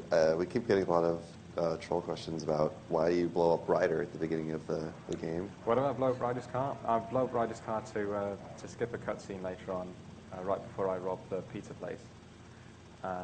It saves 40 seconds, so that's why I do it. Several people have mentioned the Diablo 2 thing as well as the Warcraft 3 race. Might be a good time to plug. Yeah. SDA and SRL. Yeah. So there's a lot of really friggin' awesome SDA runs out there, and people might often think that everything is completely finalized, but hey, there's still so much work to be done in speedrunning. So everybody's watching. You should try and pick up the game. Just figure out what your favorite game is and try and run it and join the community, because the community is awesome. And for those interested, Speed Demo's Archive is the resource for getting into speedrunning, with over 900 games with video speedruns, as well as forums and community with all sorts of knowledge and insight into speedrunning games. And Speedruns Live is a great community to get on of all skill levels, to watch people race or race yourself, all kinds of games, including those like Warcraft 3 or Diablo or whatever your favorite game is. Is there a knowledge base for this game, Adam? Like, let's say someone wanted to learn how to play this or 3. For Vice City, there is a text document out there that describes most of the missions and such. For GTA 3, there's a full text document that explains everything. I was actually working on a video tutorial for GTA 3 as well, just to like teach all the really tiny details that people often miss. But that keeps getting obsoleted, so now I need to get a run where I actually use all the latest strategies, and then I'll make that video. But well, for this game, I would just say play through it a couple of times and try to copy what you see on stream, for instance. You know, because a lot of runners stream their runs. Most of it is probably fairly straightforward to copy. But if you have any questions, you know, we always hang out in the IFC, and we're always really happy to help newcomers as well. Like just check out your streams and see how you're doing and provide tips and such. The IRC is referring to as hashtag GTA. Yep, there's a hashtag GTA on SRL. If you're interested in learning about GTA speedrunning, just join that one. There's a whole bunch of us out there, and we're always ready to help. This guy's being an idiot, by the way. Okay, there we go. He tends to get stuck behind random corners and such, which is a bit dangerous because I get shot all the time. And if he doesn't get unstuck quickly enough... Wow. It's fantastic. Yeah. The game, it's too strong. That was a hell of a crash there. There's always an FBI car there, but he normally doesn't crash into me. It's fine though. I lost like 3 armor from that. The main issue is, I guess, the time loss. Which game has the most super cops? The most super cops... I don't know, that depends on your skill level, really. Because you can avoid most bad cops. I'm getting a lot of bad police here, by the way.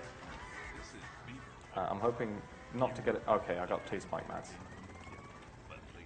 So I'm going to lose my wanted stars now, but I have to be careful with how I drive out of this paint spray, because if I take an awkward turn here, then I will actually still hit the spike mats. There's another one. I don't know what the hell he was thinking, because he just dropped it on the pavement, but... We have an anonymous $20 donation. Absolutely love Vice City. I'm wondering if you'll be showing off the sniper rifle moon shooting or Hotel Light Easter egg. The Hotel Lakeview trick. Oh my goodness. I don't know a lot of these tricks, I only know the cool speedrunning strats. There's one more thing I can show off later on, perhaps, if I have the good opportunity for it. I can think of one moment for it, actually, where it wouldn't even waste any time. Okay, so that's the first mission for Malibu completed. I find one of the hardest, actually, because it's easy to die on this one, and it's easy to lose Cam Jones on it as well. Like, he can get stuck easily. I'm going to take a couple of phone calls again now, while running to the next mission. Once again, I'm using the phone call glitch, which lets me sprint during phone calls. That lets me pick up phone calls earlier, so I can jump off my bike earlier and I can cover more distance while waiting for it to end. Someone asked what your best time in this category is. My best time is 2 hours, 56 minutes and 27 seconds. And what's the world record? That would be 2 hours, 56 minutes and 27 seconds. This is a category that hasn't seen that much competition. Compared to 80%, it hasn't seen a lot of competition at all. A couple of months ago, Fatska and I, Fatska's another Vice City runner, a very good one, by the way. He held the world record for a long time. He's a fantastic runner. Actually, he might even be doing commentary on the German restream right now, so shout outs to him. He did quite a few runs of this as well, I believe.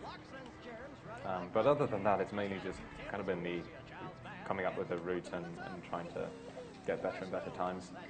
I still have a couple of ideas in mind, a couple of route changes. I just didn't really want to implement them right before the marathon,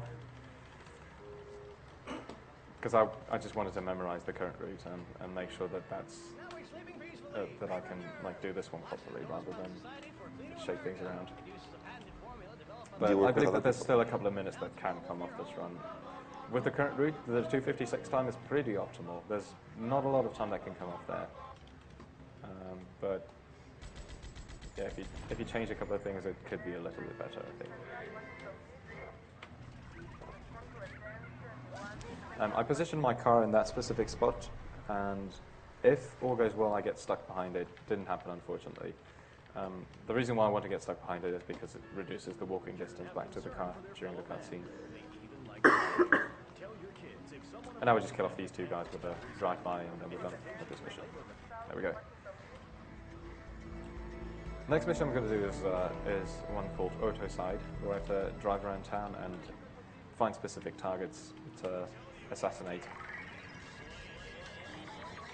By completing that previous mission, Bar Brawl, I actually triggered the longest phone call in the game, and I want to avoid taking that one here.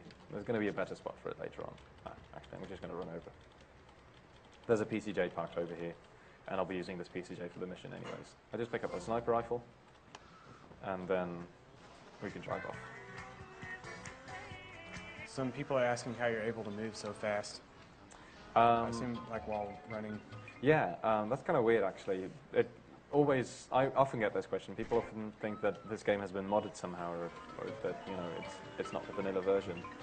But I don't know. For some reason, Tommy's running speed is just ridiculous in Vice City. And coupled with infinite sprint, I can just move really quickly.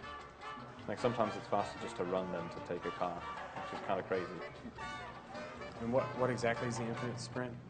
Infinite sprint is if, well, it basically lets you extend the time during which you can sprint to infinity. Rather than holding the sprinting button, you just tap it, and that's literally it. If you tap in the correct rhythm, you never run out of stamina. You can just keep on sprinting. And that's a massive time saver. That works exactly the same way in GTA 3 as well. A lot of the mechanics are very similar because it's the same engine. It's just that this game has a few extra bells and whistles. The gun I used to blow up that car, I have a very limited amount of ammo for it. So I try to use as little as possible. It's the strongest gun in the game pretty much, other than the minigun, but I'll never be getting that one. I could get it, but it's just too awkward to get. Minigun is for a backup strat later on. Oh, nasty bump over here. You have to slow down pretty early before reaching this bridge, otherwise you will just do a wheelie and potentially fall into the water. Had that happen a couple of times. I've never shot this guy, or I've never killed him on my first shot. I don't know why. Okay, and for the last guy, the last target in this mission, he drives around randomly. Hopefully he'll give me a good pattern. I had a really bad pattern earlier on with the roadkill mission. Let's see what he's doing. I'm hoping he'll turn right, but it could be anything. Well, that's interesting. He knocked me off my bike by driving into my bike. That's a shame. I'll have to chase him now. And he's giving me a bad route as well. But that's okay. I can catch up to him. Oh. Okay. Nearly got knocked off again. Someone asked what color hair you prefer on women. Any color will do. What is this guy doing? He's just not falling off. Or not dying. What is your favorite Pokemon? There we go, finally. That took way longer than it should have. It's put me in a bad spot as well, because I'm far away from Cortez. Ideally, he would have driven straight towards Cortez, or like past the area where I could pick up his missions, and overshot that. And I would have been able to like reach Cortez within just a couple of seconds. For everyone enjoying the run, up next we will have Super Mario Galaxy 2, which does have a 242 star donation incentive. For those who really want to see that, keep your donations coming in. Our current donation total is just over $668,000. Oh my god, that's insane.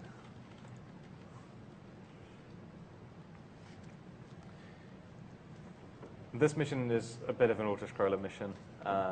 There's a couple of unskippable cutscenes that I have to sit through, so if you're desperate for reading out donations and such, then please feel free to do so.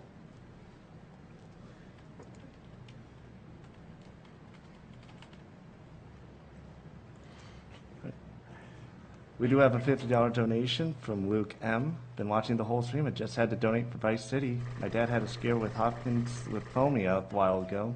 Thanks so much to all the players and organizers for doing amazing work.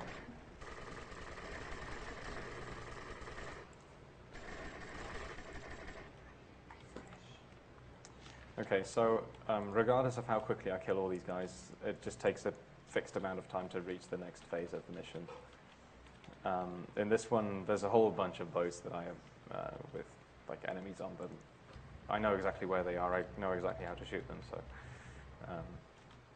as a result of that, I'll actually have to wait around for a couple of seconds before the helicopters show up. Yeah, since Zach asked, people are insisting, what's your favorite Pokemon? My favorite Pokemon, Blastoise. All right. For sure. Okay. It's actually important that you take out the boats that are heading towards you, because otherwise they will spawn. Oh, that's the wrong gun. Otherwise they will spawn enemies on top of this boat that I'm already standing on, and that would be a bad thing, because that just makes it take a bit longer. You have to destroy at least one boat here in order to like clear the blockade and to let this boat progress. And now I just have to wait around for a moment for the helicopters to show up. There's going to be 2 of them over here. I can just shoot out the pilot rather than waiting for the helicopter to reach me and shoot all the guys. And after that, we're going to get an army helicopter as well. So here's the first one coming in. And there goes the pilot. It'll just crash down in a moment. Favorite TV shows? Favorite TV shows? There's a bunch I've enjoyed. I quite like the... Well, let's see, what do I like? I like The Walking Dead. First season was great. Kind of stopped watching it afterwards. Star Trek is great. What else is there? There's a whole bunch of stuff. Okay, still got the pilot. He's just going to drop down here, and he always floats in midair until he drops down. It's happened to me before that the helicopter actually crashed on the boat, but didn't explode. It was just kind of hanging around there. Okay, so that's the end of this mission. I can finally skip the next cutscene and then move onward. So someone asked when you're going to speedrun Fable 3 again. I actually forgot that you speedran that game. Yeah, Fable 3, which is... it's a fun game, I think. It's just extremely cutscene heavy. Don't you have a bet with Aftermath about Fable 3 in some fashion? Yeah, I might actually get back to that project just because of Aftermath. So we made a deal a long time ago that if I would submit a speedrun of Fable 3 to SDA, then Aftermath would do a segmented console speedrun of Darksiders, which, if you're unfamiliar with that game, that would be... it would be hell. I would be putting Aftermath through hell. We should just continue our truce. But yeah, Fable 3 is it's a very easy speedrun. It's one of the easiest games you could possibly speedrun. It's got a clever route, I guess. But I don't think I'll be like returning to it very actively. I certainly won't be streaming it much. I've done that in the past, and it's just not quite interesting enough. I'm running a lot here, by the way, on my way to Malibu to do the second mission for that, simply because I have to take a lot of phone calls. The phone call I've just triggered is the longest phone call in the game, and like instead of waiting around until it ends, I just take it while moving from the mission ending to the mission start. And there will be one more phone call I take after this, and then we should be good to go. So this was actually answered earlier, but some people keep asking what's the best way to earn money in this game? The best way to earn money in this game is Con Crazy. There's nothing that comes even close to it. Con Crazy is the mini game where you drive in between the cones and you pick up these blue spheres. And every time you beat your personal best there, you double the amount of money you earn from it. So it starts with $200, $400, $800, etc., etc. Keeps on going. How much does the mission, the heist, get you? Come again? Doesn't the mission, the heist, get you a lot? It gives you 50,000, but that's just a one-time thing, and that's late in the game. Okay, it's just. And you also have to buy the Malibu Club first before you can even do that one. So I'm not sprinting properly for some reason. I'm just going to take this phone call and then... Do we have time for a couple donations? Sure, I guess. All right. We have a $500 donation from Rory Harvey. Thanks for the awesome week of entertainment. Love what you guys are doing. And we also have a $50 donation from Y2K. Donation in memory to both of my grandmothers lost to cancer. A big thank you to the staff for the amazing work they do, and to ADAMAK for all the runs he's done that I've watched over the year. So this helicopter is one that I dropped off as I bought Malibu. That was about 20 minutes ago, I think. And the reason why it's still here is because I hardly used any other vehicles. This game can just store a limited amount of vehicles that you've used. And I think the maximum number is 3. That also explains why, when I was doing No Escape, I didn't actually steal any cars. I was just running towards the vehicle that I actually wanted to have in the end. And why I've also not been switching vehicles much. You know, I've been sticking to one vehicle as much as possible. Some people keep asking how old you are. I am 23 years old. Nearly 24, though. Okay, I'm going to park this helicopter in a very specific spot around here. And if all goes well, in the next mission, somebody will crash into this helicopter. I was looking around for a moment there to see if I could find a good car. Because, again, the next mission requires both a good car or a bike and and the helicopter to be in position. Malibu, I'm doing a mission for Malibu right now, which is the club asset. And all these missions are kind of a preparation for a big bank robbery. So I had to find somebody who could crack the safe open. I had to find somebody who can, or I'm currently looking for somebody who's good with guns. Basically, I'm going to have to find somebody who can drive us as well. And then we're going to do the actual bank robbery.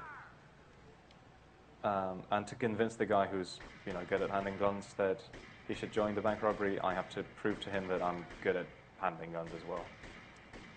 It's a bit weird, actually. I have to prove in every single mission that I'm essentially better than the guys I'm trying to hire. I'm only shooting the back targets because the very back one gives me 3 points, and that other one gives me 2 points, and the front one gives me 1. So it's not really worth the time to shoot the front one. Unless it's the very end. I'm going to get 31 points in the next round, and then completely skip the very last round. The first 2 rounds are easily the fastest. Oh. What's cool is that they use pictures from GTA 3 for this. Yep. So I'm shooting old characters, I guess. Hi, I missed you. For those currently enjoying this run, it will be followed up with Super Mario Galaxy 2, and current donation and setup for Runner's Choice in this is for the 242 perfect run, which Adam would really like to see. We still have just under $9,000 to go to achieve it, so keep your donations coming in, and we'll be able to meet that and be able to enjoy the great run. People are asking, you said you're getting tired of GTA runs. Are you planning on running something else? Well, I already run a whole bunch of other things, just not on stream. Age of Empires 1, probably. Might pick up Warcraft 3 as well, if the race actually ends up being fun. Maybe I'll get back into Age of Empires 2 a bit, because it was cool to see that somebody else actually ran the game as well, especially during the marathon. You go back to Sonic at all? Yeah, I'm planning to go back to Sonic as well. I'm planning to do more Sonics. I need a car right now. There's nothing good on the road. That's pretty unlucky. I don't want to have the cop car, because it's pretty likely that I would get busted as I try to steal it. There is nothing good around. Okay, that's good enough. There we go. I'll have to run for it, unfortunately. But this kind of bike is fine. A quick shout out to our language restreams. We have French restream, which is Twitch TV /MrMV, and we also have a German restream going on at twitch.tv exe_DE. My bike just despawned. Apparently I parked it in a bad spot. So I'm going to try and spawn myself another vehicle. You can despawn cars and bikes by just flipping the camera like that. And there's a Sanchez in the back there, but I can't get that one. This is pretty bad luck. Again, a police car, which I don't want to steal because of the risk of getting busted. And other okay, there we go. Sanchez again. It'll have to do. It's not the best vehicle, but it's good enough. The reason why I want to have the Sanchez is because if the helicopter strat doesn't work, then at least I've got a backup strat. I can still chase him. And with other vehicles, it would just be too slow. The guy would just get away from me. Because he's trying to scam me, basically. You were saying? Somebody keeps asking where the green base comes from. I believe that's your sub chat. There's a cool story behind this, actually. That's an interesting story, I guess. Yeah. Isn't that's your sub icon, isn't it? Yeah, that's my sub icon. It's a bit of a random story, actually. It originates from a conversation we ended up having in Burton's stream, Psylocke98, who did Sonic R and the Fire Emblem run. The discussion was about cosplay, and I remember that Zaspat, another speedrunner, he was looking around for random costumes, and he found this turtle suit, and the turtle suit looked absolutely ridiculous. So the character is supposed to be Franklin the Turtle. So if you Google Franklin the Turtle, it does not look anything like what this thing looks like. Yeah, exactly. It's just such a ridiculous costume. It takes Franklin the Turtle dial and then turns the creepiness on it, like, ridiculous. Yeah, so we saw this. I don't have the entire costume. So Zaspat showed me this costume, and we were like, that looks insanely bad. And I jokingly said, should I just make that a sub-icon? Because I didn't have anything at the time yet. And he was like, yeah, sure, why not? And that's pretty much it, actually. That's how it became a sub-icon. And then... so why did you choose Tender Love as the... Because it looks a bit like a rape face, in all honesty. Speaking of which, we have a $20 donation from Lactavisa. So glad to donate to a good cause. Loving AGDQ and love seeing Adam on cam in a non-amnesia stream. Adam, tender love.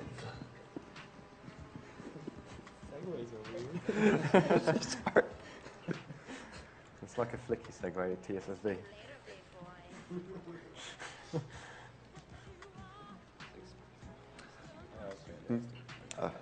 Right now what I'm doing is the side missions for Love Fist. And there's another side mission change that's triggered by this as well. For Mitch Baker, a biker gang. This mission is a joke. What you're supposed to do in this mission is chase around this guy and blow up his car, or like take him out at least. And normally he's supposed to drive off because he's got a faster car than I do. But I get out during the cutscene. You probably didn't see it, but exactly as I hit the marker, I just got out of my car, and I've selected the overpowered helicopter gun before I got inside the car. So basically, all I have to do is just turn around, shoot him, and we're good. Like, this is it. That's the mission. And there is actually one thing that can go wrong during that mission, and that's that you get a double explosion. Sometimes cars just explode twice instead of once, and that could give me a second wanted star after the mission, and then I wouldn't be able to take this rank haul, which would delay me quite a bit. I'm full on armor. Why am I even grabbing that one? Oh well, I'm taking a focal anyway, so there's no time lost there. Next up is a race. I have to prove myself to this biker gang that I'm worthy of, like, even talking to them. And apparently the way to do that is to complete a couple of missions. So I have to race these other guys, and I have to blow up a whole bunch of vehicles, and then I have to retrieve a stolen bike for the gang leader. What I did here was just steal a bike from one of the racers, so that eliminates one opponent, and I get the best vehicle in the game pretty much. Because what I'm driving right now is a special vehicle that only shows up during this mission. It can take very sharp turns, it goes very, very fast. It makes this mission a complete joke if you get this bike. You're supposed to do it with, you know, either a PCJ or well, maybe a Freeway, which is another bike, but that one just slides around like crazy. I'll be driving a Freeway later on, you can compare what it's like. But this one is just, 90-degree turn, doesn't matter. It's fine, you can get through it. In the meantime, these guys are completely incompetent and they're probably falling off their bikes. One of them actually managed to get a new bike as well from the looks of it. So that's kind of interesting. We have an anonymous $50 donation. My grandmother beat cancer once and has it unfortunately just come back, but luckily they caught it early, so we're hopeful that we will beat it again. Thanks for making this week one of constant entertainment. Love from Sweden. Okay, so that's the race essentially done. It's a bit slower than it should have been. 1:15 is actually not that good of a time, but well. So this is Messing with the Man, which is a mission where I just shoot cars. I have to cause as much chaos as possible, and you do that by shooting cars. I've got a good SMG for it, though. So that shoots really quickly.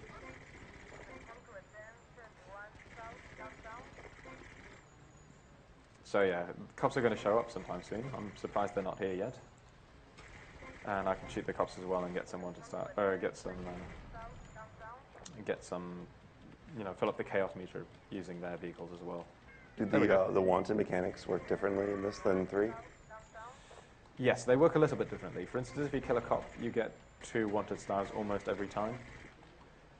And in GTA 3, you usually get 1 wanted star. It stays on you for quite a while, but it's somehow easier to get rid of cops in GTA 3. Okay, so I've got 2 wanted stars now. I still need to be careful. That's the only mission that doesn't clear wanted stars. Damn it, I've forgotten the 3rd one as well. I'll be losing them very soon during this mission, which is why I'm actually doing this mission right afterwards. The only unit I have to be careful of is just the street cop, like that guy. He dropped a spike mat right in front of the ramp here. If that had actually hit me, that would have been disastrous. Okay, I'm going to jump up because I didn't actually fly far enough. And I'm going to steal this bike back, which this enemy gang has stolen for some reason. There's an infinite wave of enemies here, so there's no point in shooting them, really. Other than that first guy, just to make sure that he doesn't knock me off my bike. They usually aim for the tires. If I would get a flat tire during this mission, I would just fail it and retake it, because driving all the way back to, Mitch Baker's place, using a freeway with a flat tire, as you can see, it slides around like crazy. It can't take turns properly. It's a nightmare. It takes way longer than just redoing the mission, but got away with it. It was a bit of a close call, actually, because they were shooting my tires quite a bit. So someone asked, what's your favorite scary game that's actually scary? Amnesia. That's the only game that's ever been scary. What do you feel about, what is your opinion on a machine for pigs? It's a good game as long as you don't expect it to be like Amnesia 1. It's got a completely different purpose, basically. I expected it to be like Amnesia 1, so it was a little bit disappointing maybe when I first played it. But still, in retrospect, it's a pretty good game. It tells an interesting story. Okay, so now I've completed the missions for Mitch Baker. There's still some Love Fist missions left. I'll be doing those later on, once I go back to that place. Instead, I'm going to start Captain Cabs now. And this asset has 3 missions. They're all pretty short. For those just joining us, we are Awesome Games Done Quick, put on by Speed Demos Archives and Speedruns Live, raising money for Prevent Cancer Foundation. And for those looking to donate, we do have donation incentives left still, including the 242-star Perfect Run for Super Mario Galaxy 2. Yoshi's Fan is ready to beat the game and beat this level if you donate enough money for it. Our goal is 15,000, and we're still about just 200 shy of reaching 7,000 mark, so we still have a ways to go for that one. How much is it off? How much do we need for SMG2? We still need about 82,000, 8,200, excuse me. Okay, fair enough. That's a very cool star. That's definitely worth seeing. Plus, Yoshi Fan is really, really good at the game. Yeah, he's a beast at Super Mario Galaxy. I nearly flipped my taxi here, by the way, which would have probably forced me to redo this mission. It would have wasted not that much time, but still. Got kind of lucky and my taxi flipped back. So I'm supposed to escort this VIP to the airport, but some other jerk decided to try and steal my fare. Going to try and blow him up in return. There we go. And then take the VIP to the airport.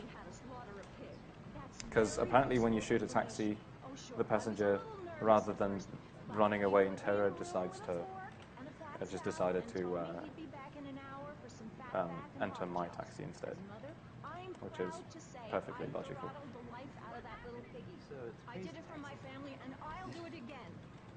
It's crazy taxi, yeah. People want the craziest taxi. Someone asked if you've ever played the Silent Hill series. No, I haven't played it. I've seen some footage of it, and to me it was kind of difficult to imagine how it would be scary.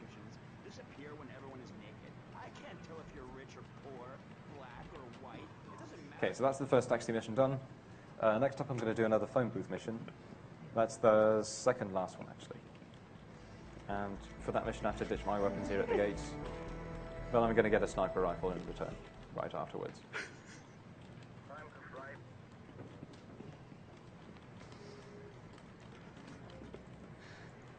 I have to maintain a certain minimum distance here in order not to fail the mission.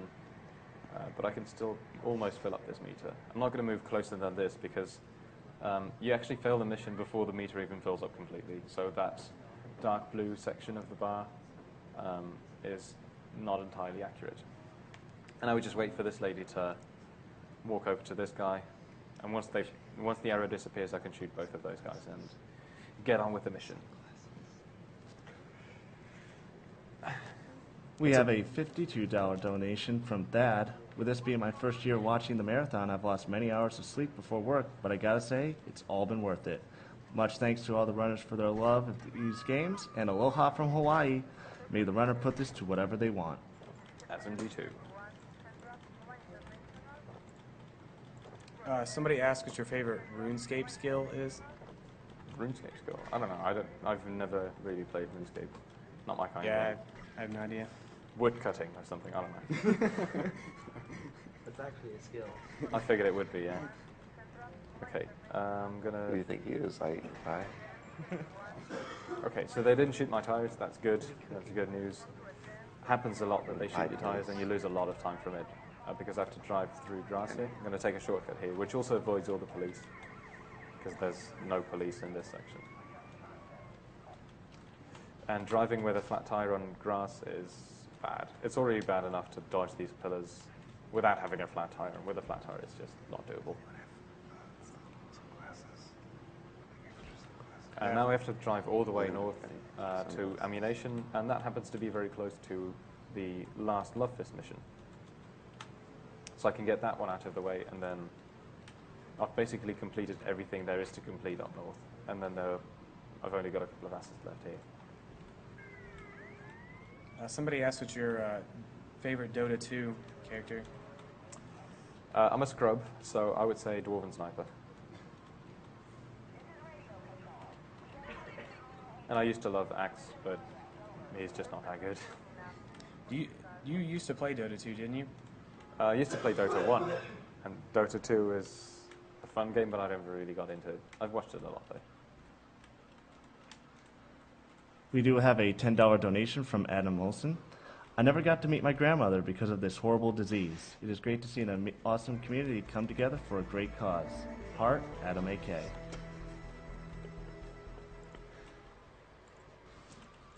Okay, interesting mission coming up here. It's a bit of an auto-scroller again, kind of, you could say. Basically, I have to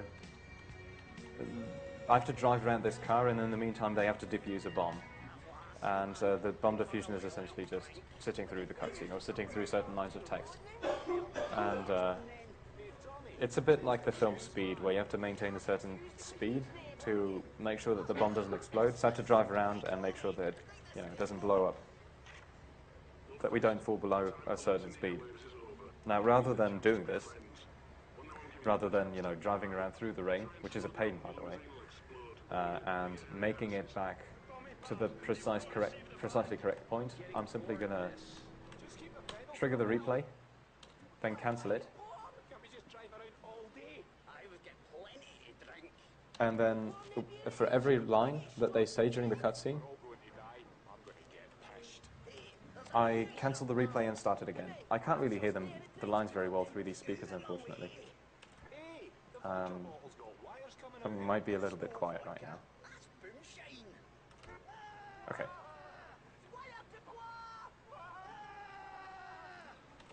So, for some reason, the whole speed thing just doesn't apply during the cutscene, and I can simply, just play the replay instead of doing the actual mission. It doesn't actually speed it up, and what it does is that it makes it perfectly consistent. You can just almost not fail this. Does it actually sound correctly on stream, I wonder? Can you actually hear it properly on stream, I wonder?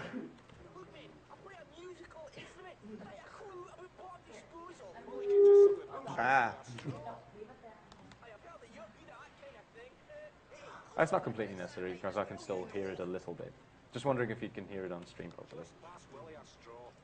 I guess it's just dodgy speakers. Alright, cool. Oh, fair enough, yeah. I noticed that music comes through, but text is, hardly audible.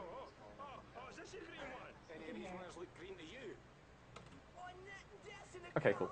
That's fine then. For those just tuning in, we are AGDQ, Awesome Games Done Quick, and currently we have Grand Theft Auto, Vice City being run, all missions. And could we have the runner on the couch do a roll call, please? Adam. Okay, that's the last one. I'm done with this one. Sorry, did I miss something? Roll call. Hi, this is ADAMAK up here, playing the game. Oh, roll call. Oh, sorry. No, I was focusing on the game for a moment. No. Yeah, I'm ADAMAK. I run this game. It's a fun game, and yeah, I decided to show off a different category compared to SGQ this time. And then I'm Rudix. I'm Kultavi. I'm Broad. I'm Zach SK. Tender love. I don't know if they heard you. Tender love. The Rift. The Rift. Still growing. These speakers are awesome. There's loads of dialogue during this, and there's just completely inaudible here. Yeah, it kind of sounds like it. Oh well. Basically, they were preparing for a concert. I was supposed to drive them to the concert hall, but then they found out that there was a bomb in their car, which they had to defuse. And then it turns out that there's some equipment failure at the concert itself, so they had to blow it off. And I just get out of here, and now I'm going to head south, because I'm actually done with Love Fist, I'm done with Mitch Baker, Film Studios is done, I've done a portion of Kaplan Cabs, so we are well on the way to complete all these missions. If there is a PCJ, oh crap, that was not good. If there's a PCJ on the road, I might switch over. That's a Sanchez, I'm not bothering with that one. That's a PCJ. So I just knock into it to knock off the driver, and then I drive off. Whenever I get in a car, or whenever I get a bike, I look around to make sure that there is no police around me. Because if there is, then I can try and shoot them before they try and bust me. If you get busted in this game, you lose all your weapons. And in some portions of the run, that doesn't matter too much, because I can regain them very quickly, but for most of the missions, it would be kind of painful to lose them.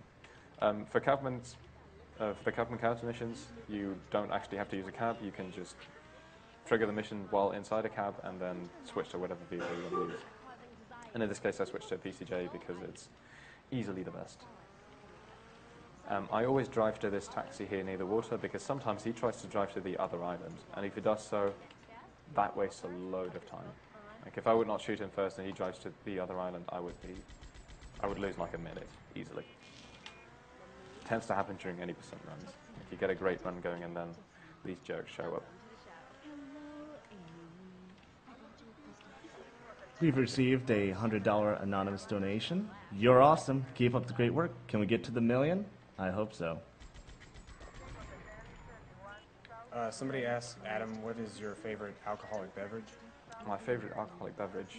I like cocktails, and I would say that my favorite one would probably be a Midori Pearl Diver, which is coconut rum, pineapple juice, let's see what else is in there, Midori, and a little bit of milk. So that would be my favorite. Okay, got all three taxis. The pattern was kind of bad. On the plus side, I will be able to take a phone call now on my way to the next mission. This will be a phone call from Mitch Baker. It's a very short one. He just wants to thank me for finding his bike, which was the last mission I did for him. And for everyone donating, we do have prizes available, including our grand prizes, which are a $50 donation incentive, and you can donate up to $150 for multiple chances to win them. As well as those, for those donating and looking for donation incentives to donate for, and those who do donate for donation incentives are also eligible for the prizes. You do not have to donate for the prize specifically. We do have the 242-star run for Super Mario Galaxy 2, which is available, and we're starting to move a little bit closer. We're just around 8K left to go, so keep up the donating, people.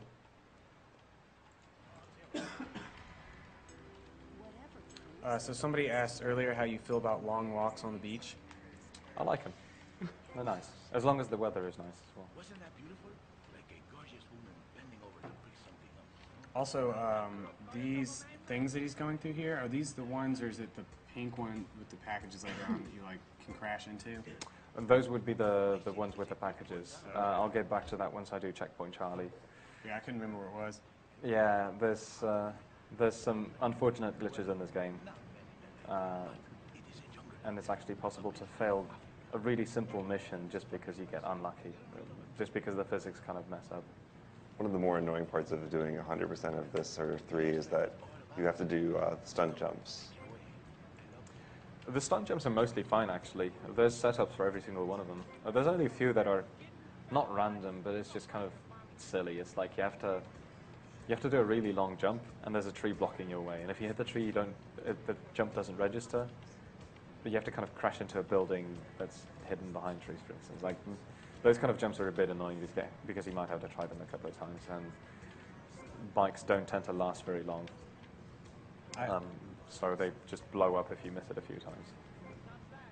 I always had problems with any jumps involving the boat. I'm just really bad at steering the boat around.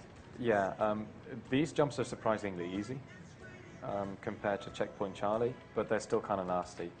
Because even if you hit the ramp perfectly straight on, your boat will still probably turn around a bit like this, and then as you land, you sometimes smash into the side or something. You just do a 90-degree turn. It's a lot worse during Checkpoint Charlie, though, because during that mission, there's these spheres that you have to collect, these packages that you have to collect while doing a jump. So you have to, hit the ramp at a certain speed and trying to grab the package from midair. And these ramps are it's not really glitchy, it's just they've got an odd shape, I guess, which messes up a lot of jumps. And sometimes you just go a little bit too fast and you overshoot it completely, or sometimes you go too slow and you still overshoot it completely. It's really weird.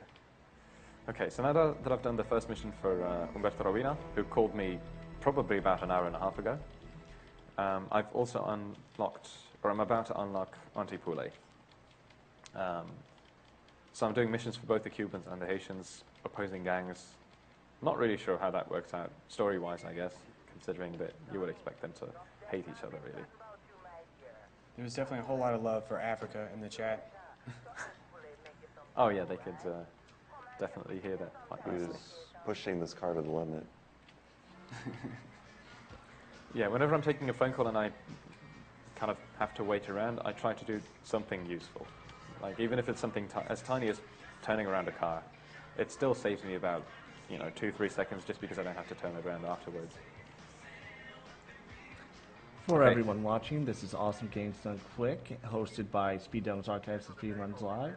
Speed Demos Archive is the premier site and community for video game speedruns with over 900 speedrun videos available. It's also got a great community and message board for extensive planning, practice, and knowledge base for these games. And Speedruns Live is a site dedicated to hosting races for all skill levels, any games. So you can go on Speedruns Live and race or just watch casually, whichever is up to you. And all donations being received are going to the Prevent Cancer Foundation, which has been around since 1985 and has raised over $100 million in donations for cancer throughout the years. And its main focus is on preventing and detecting early signs of cancer when it's most easily curable. The mission I'm doing right now is actually pretty difficult. There is a strategy that makes it a lot easier, but it kind of went wrong. What I tried to do was bump into the back left corner of his car, and to try and kind of knock him around, or to turn him around. Okay, apparently he's a bit of an idiot, and he almost did it on his own. And that makes him fall behind a lot, and then it's just a joke. You just have to not crash into anything new with the race. And now I'm kind of stuck next to him. It doesn't matter that I'm a little bit behind him right now, because I'm going to be able to catch up very easily in a moment. He takes a very efficient route at the start of the race, but after a while he's forced to stick to the road while I'm not, so I'm going to take a better route than him. And I'm going to catch up. Unless I get horrendously unlucky with the police cars, but I should be fine.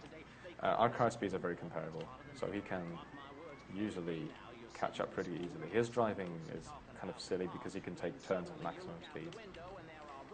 Okay, but now he's fallen a lot behind because I'm taking these small shortcuts here. So despite the fact that the mission went kind of wrong, it's still an easy victory. Like, he's way behind me now. And normally you just completely blow him away.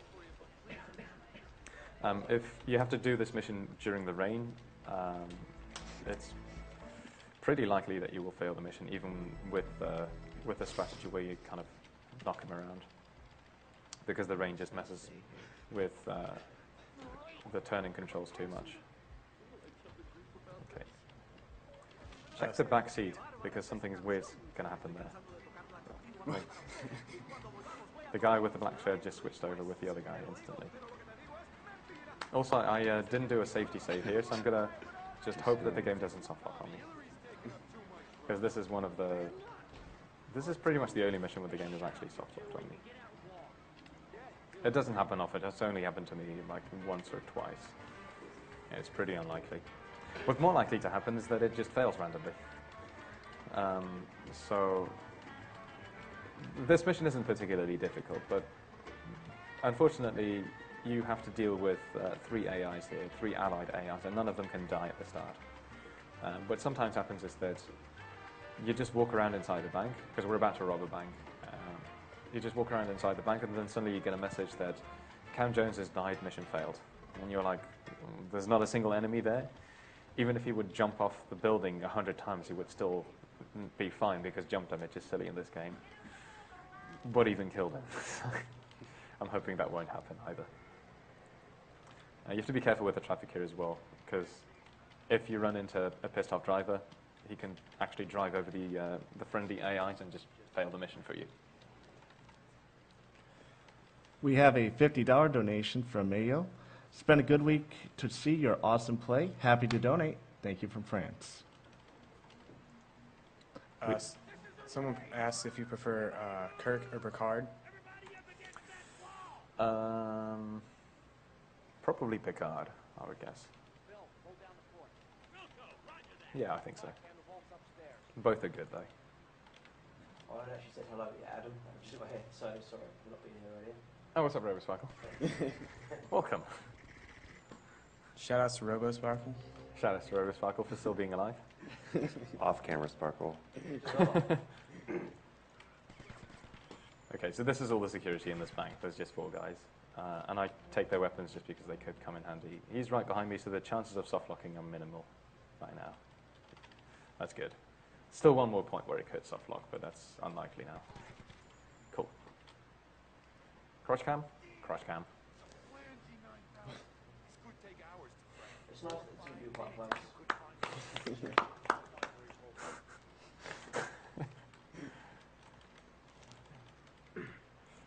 Okay, so there's a time lock on the save, and I have to find a manager so that he can get rid of it. Manager's right here. You just drag him over.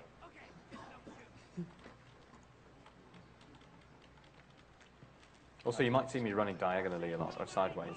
That's just because I find it easier. Someone asks how it feels living on a remote island. Great. Feels great. Amazing. How's the internet out there? It's okay. I still get lag on Twitch sometimes, but... Okay, so no soft lock, fortunately. So we should be fine with this mission. Somebody triggered the alarm and now we're going to get the SWAT team coming in. I'm going to do some squats while waiting for them. For those enjoying the stream, the cameras that we are using were donated by GameStop and GameSpot, and those who are interested in donating as well as also receiving something for their money. The Yeti does have a line of AGDQ shirts, and $3 from each sale will go directly to PCF. Those shirts can be found at theyeti.com/SDA.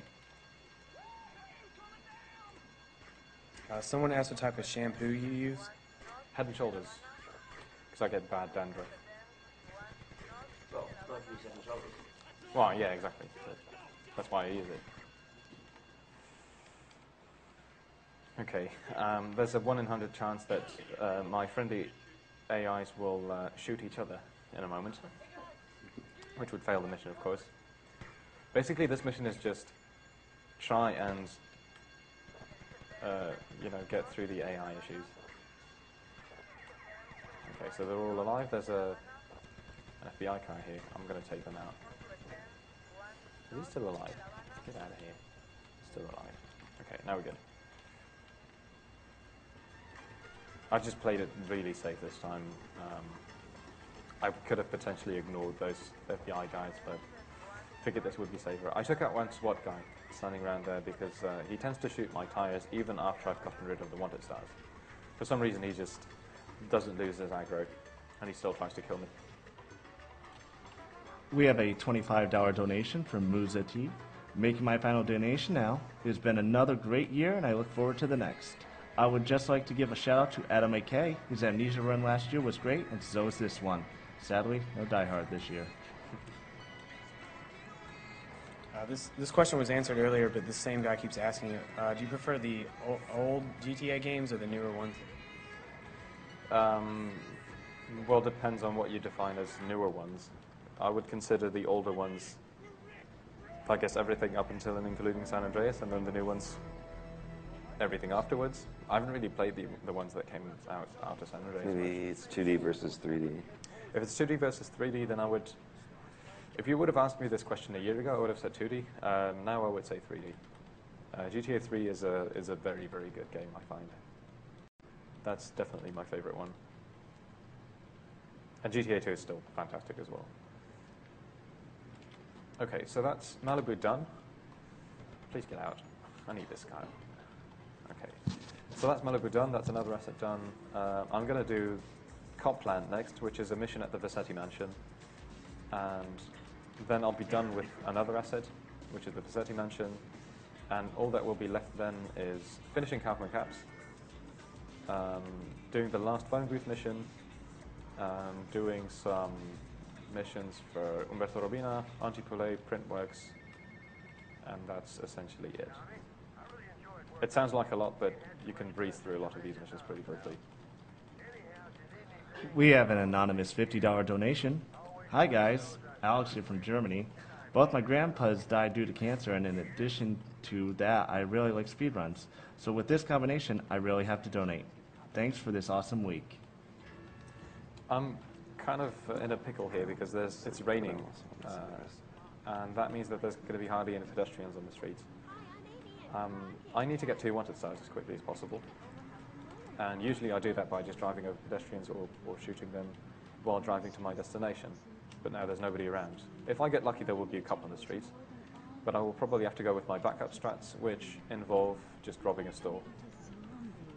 In 100% runs, you would normally also have to rob 15 stores, just, shops, but by robbing them, you get 2 wanted stars, which is exactly as much as I need to have. So there's a shop right here. I'm just going to aim my gun at him until he drops his money, grab the cash, and then run out. And then head off. And that gives me 2 wanted stars. What is Lance doing? Some people in chat asked what our donation total is right now. I just want to say you can actually go to gamesdonequick.com. If you're viewing us from the Twitch channel, you may actually just check out Games Done Quick to get all the information on how you can donate and the schedule and everything is all set up there. And for those wondering, our donation total just passed 669,000.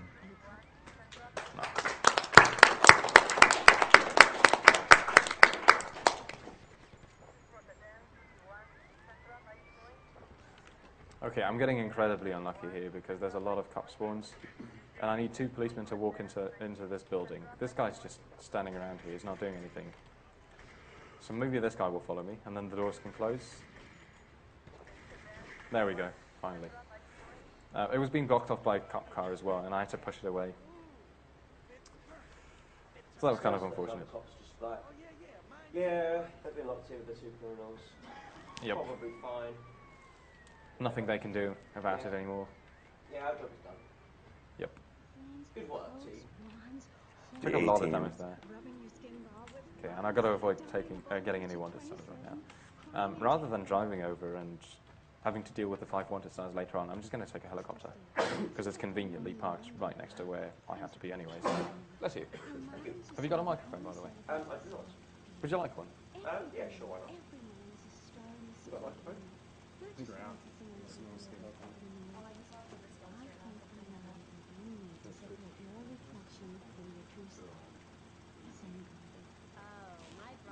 I'll give you mine, but I'm asking questions. I don't know.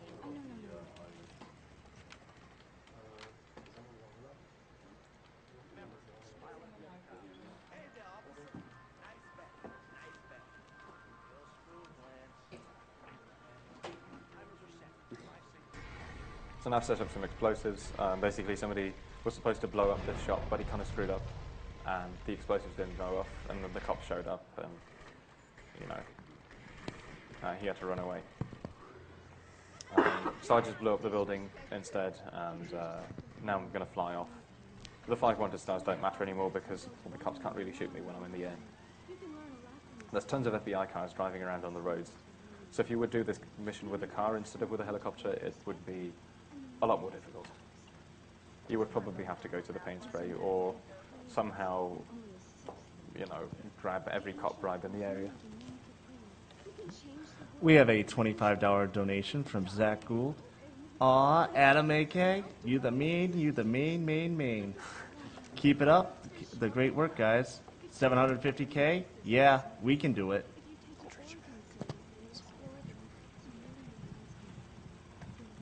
The helicopter I just got is not only useful for this mission, but it also comes in handy for the next mission, which is going to be a mission called Loose Ends. It's the last one of the phone booth missions.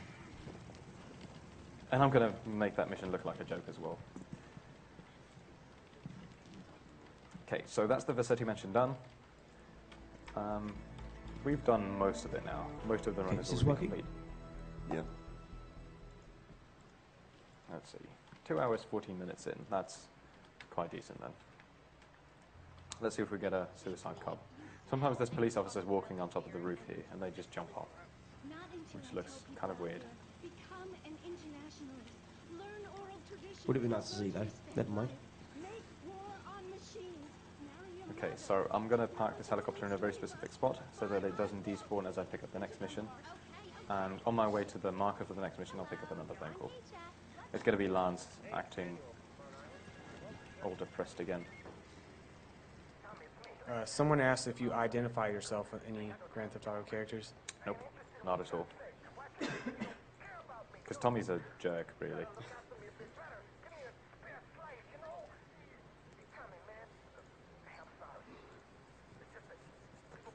Yeah, unfortunately, there's no better spot for taking this phone call, so I have to wait around for a couple of seconds here. It's still a very short phone call, so it doesn't matter too much. Okay, so what's supposed to happen is that a gate here on the left has been unlocked, and you're supposed to go through it, and there's tons of enemies. You have to fight through like this whole army of enemies. What I do instead is just fly to the end of the mission, essentially. Pick up the package that I'm supposed to collect, and then fly away again. There, you can see that they're shooting me from the ground, but I'm just ignoring it. I'm going to shoot these Cubans first. I think they're Cubans. And then these guys. Because these guys ignore me for a while, usually. Pick up the package. There we go. And grab this helicopter. So yeah, that skips around, I don't know, 2-3 minutes worth of gameplay. There's a lot of guys down there. They're going to try and shoot me now as well, but it doesn't matter. Somebody's asking if, do you really enjoy speedrunning, or is it more of a grind? I enjoy it. I definitely do very much enjoy it. Sometimes when you play a game for a very long time, it can become a bit of a grind. And then it's usually best to take a break.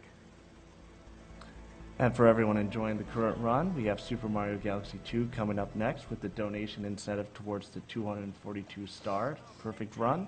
The run is being done by Yoshi's Fan, and we are just under 8K now to reach the goal of 15,000.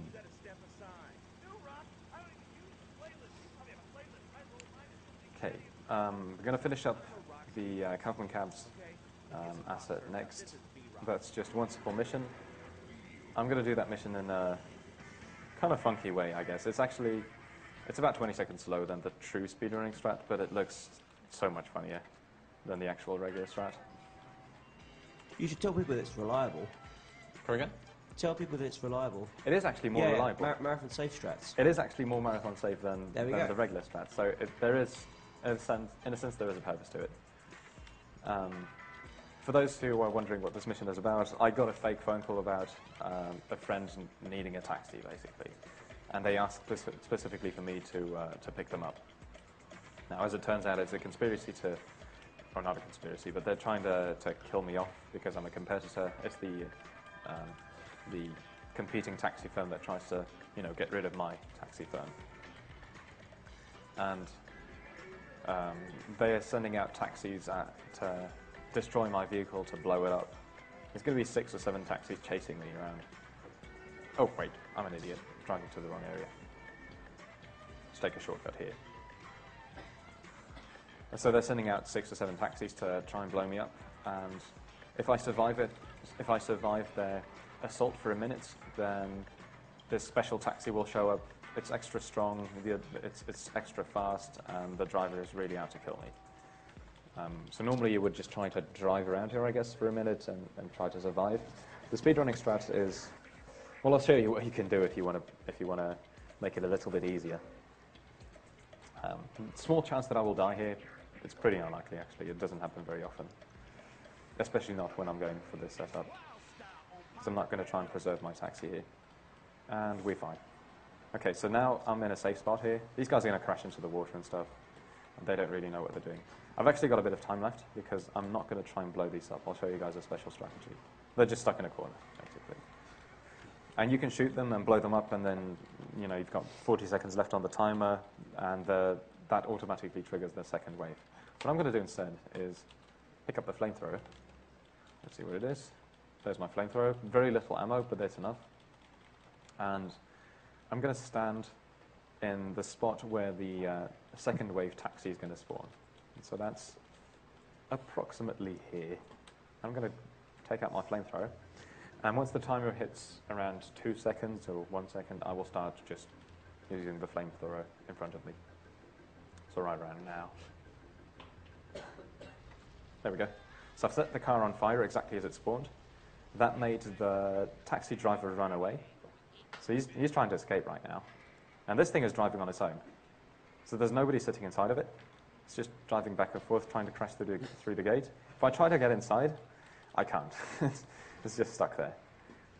So that thing is, well, it's just going to do its own thing. In the meantime, I'm going to look for this guy. There he is. And just kill him off. So goodbye to you. And that's that mission. We have a $25 donation from Nim1. I really want to see the perfect run, but I can't afford to donate 8K. So everyone, please help me out. For the record, I lost my interest in the series at GTA 2, but Adam does great commentary, sure makes it worth watching. Thank you very much. We also have a $50 anonymous donation. Hi guys, I love that you're doing this to raise awareness and money for a good cause. I lost my 2 grandmothers to breast cancer and my wife to skin cancer. Love you all. Alright, so this question actually pertains to a few of us, or a few of you guys here.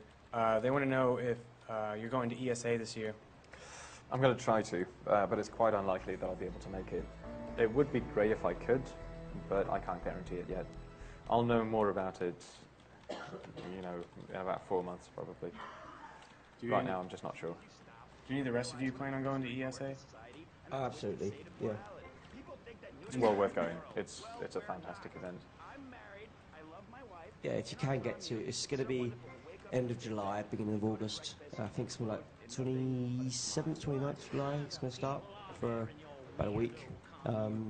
If you can make it to Sweden, then I'd highly recommend it.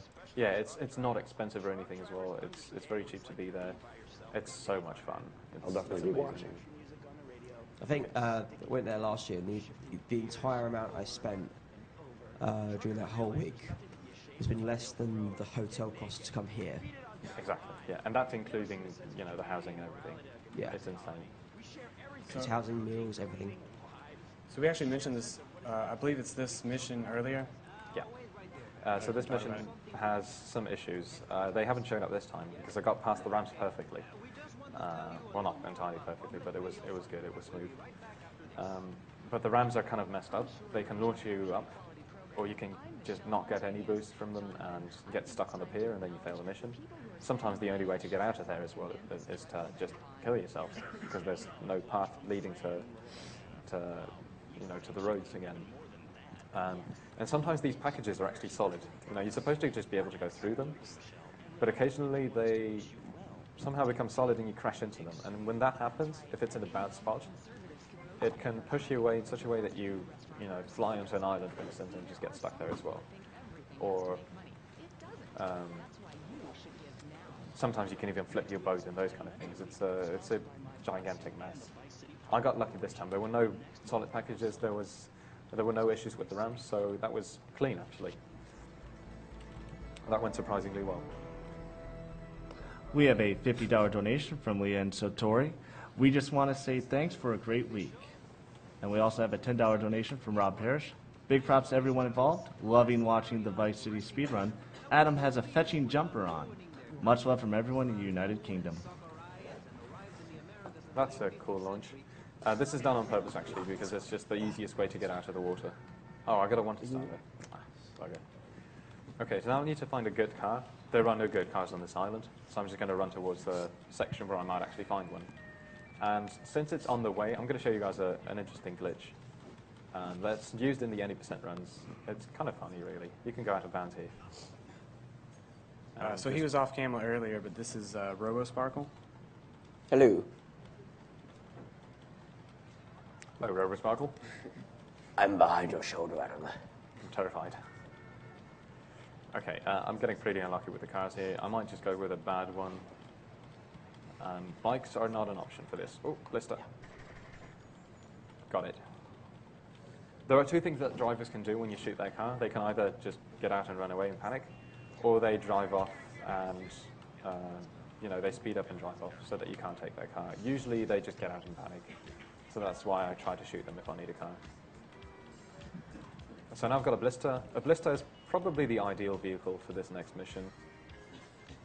The next mission is called Juju Scramble, and it's the first anti-pulley mission. And what I have to do for it is collect 3 suitcases in Little Haiti here. And that's not too difficult on its own, but I'll be chased by the police while doing this. I get a 1 star or 2 wanted stars for every package that I collect.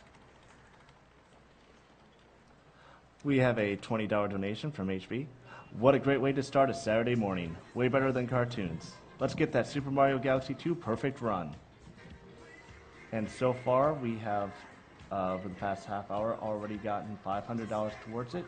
So we have just about 7,700 to go towards our goal of 15K for the incentive.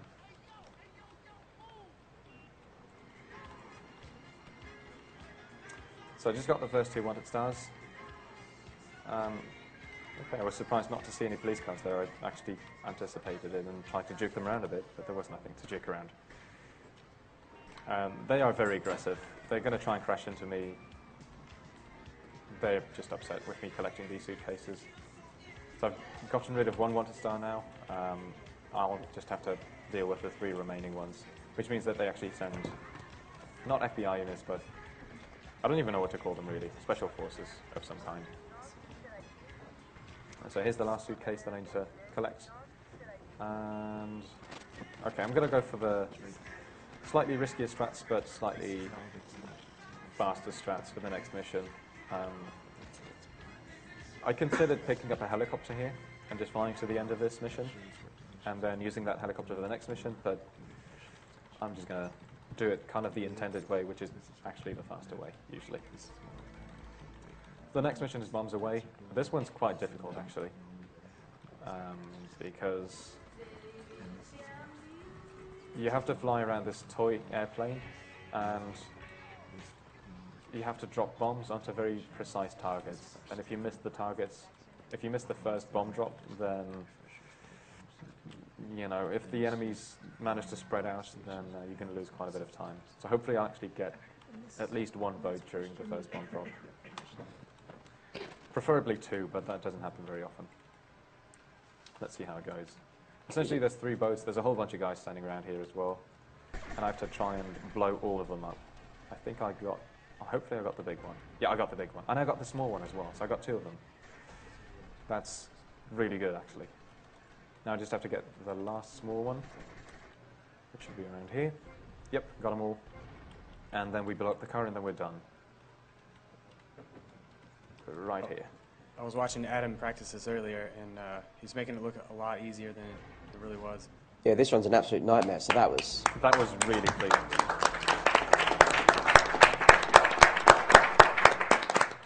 That first bomb drop is very, very precise, and I didn't think I actually got both of them, but I managed to get 2 boats there. Come on. That's the really annoying thing about the RC planes and a lot of bombs in general, is it doesn't not look like you get them until 5 seconds after you realise that you've got them. Or yeah, they don't explode instantly. There's always this delay, and you can't see it on the mini-map or anything like that. So very often you can't really tell whether you actually hit them or not. But it worked out very well this time. During this mission I'm going to cheat a little bit. You're supposed to use a sniper rifle on them, but I'm going to use a regular rifle on them instead, which is dangerous because I can actually shoot my own allies as well very easily with it. You're in a 360 no scope. Alright, so now there's a car showing up as well. Oh, that went poorly. Alright, we should be fine. There's a guy with a sword here. You need to make sure that you kill him. And everybody else is fine. I can't even see them properly anymore. There's 1 guy left here. So someone asked if there's a console community for this game. No. Pretty much everybody runs on PC, with good reason.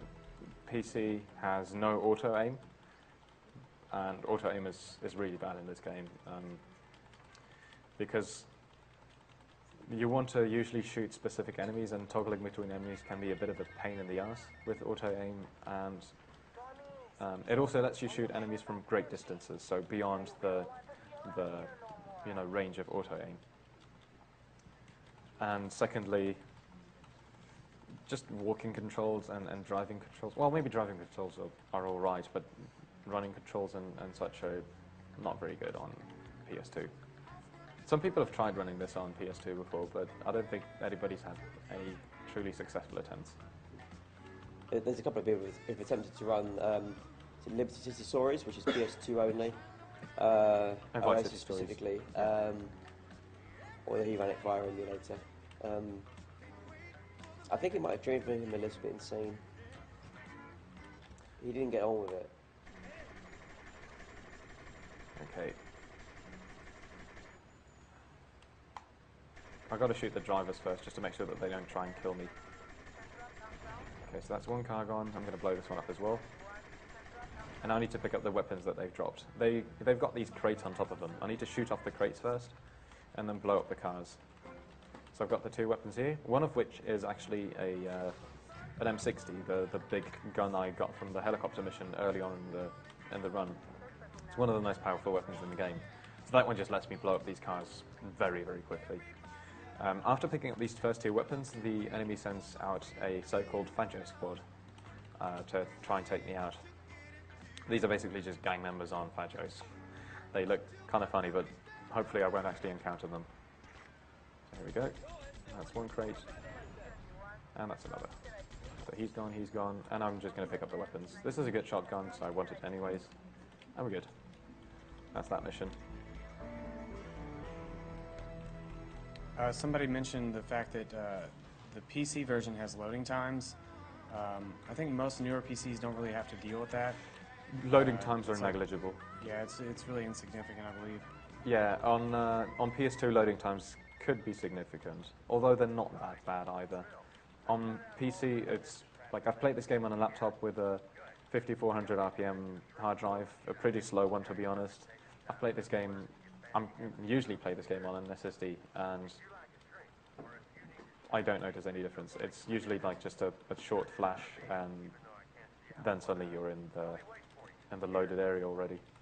I remember I believe it was GTA 3 actually had really bad loading times between some of the areas. Could be. Yeah, could very well be. On PS2. Whereas it's pretty much instantaneous on the PC. Yeah, so we actually use RTA for this game. Normally you'd want to time PC games in such a way that you subtract the loading times, but in this game, loading times are just so negligible that it doesn't really matter. Like the difference is probably not even going to be 1 second, unless you've got some kind of issues, which are pretty obvious to see, and then you could try and account for that. So this mission introduces a drunkenness effect, which makes driving a lot more difficult. But all it's doing is just wobbling the camera around, so you can still drive in a straight line, and as long as you realize that, it's not that terrible. It's just more difficult to adjust once you're not driving in a straight line. Alright, and we got a $10 donation from Bluesbro. Comment is, congratulations on the money you've raised. It's incredibly admirable. My aunt was diagnosed with cancer the other day, so I deeply appreciate the work you guys are doing. And that concludes Phil's place. So now I can actually buy weapons from his place as well. There's a minigun there, there's the M60, there's a bazooka, there's all kinds of really cool guns, but none of them are necessary for this run, so I won't be picking any of them up. Instead I'm going to start doing missions for Roberto Robina. I need a car with 4 doors. I just happen to have a Patriot from the previous mission with 4 doors, so hey, I can just use that one straight away.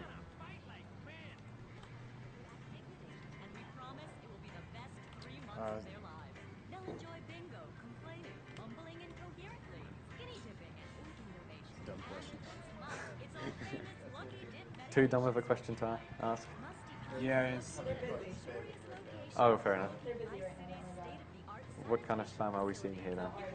Everything. Twitch chat, behave. Is it ASCII Dix are you in Twitch or Quick Chat? I'm on Twitch chat. Actually, I'll probably fire up Quick Chat, see what they're doing.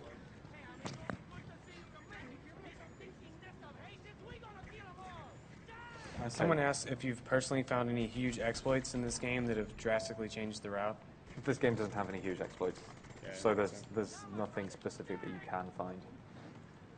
I found minor stuff, just ways to knock off a door or something like that. That's what GTA speedrunning is actually largely about, just finding all this tiny stuff. It might seem insignificant, but once you've found a lot of tiny stuff, it adds up to a lot. Like GTA 3, for instance. Like, if I would try to list all the optimizations, all the tiny little details in the first 10 minutes of the run, it would take me, more than half an hour. There's so much stuff going on, and it's usually not obvious that there are actual, precise strats. How optimised is your route for all missions? It's. I don't think this is the truly final optimized route, but it's pretty optimal.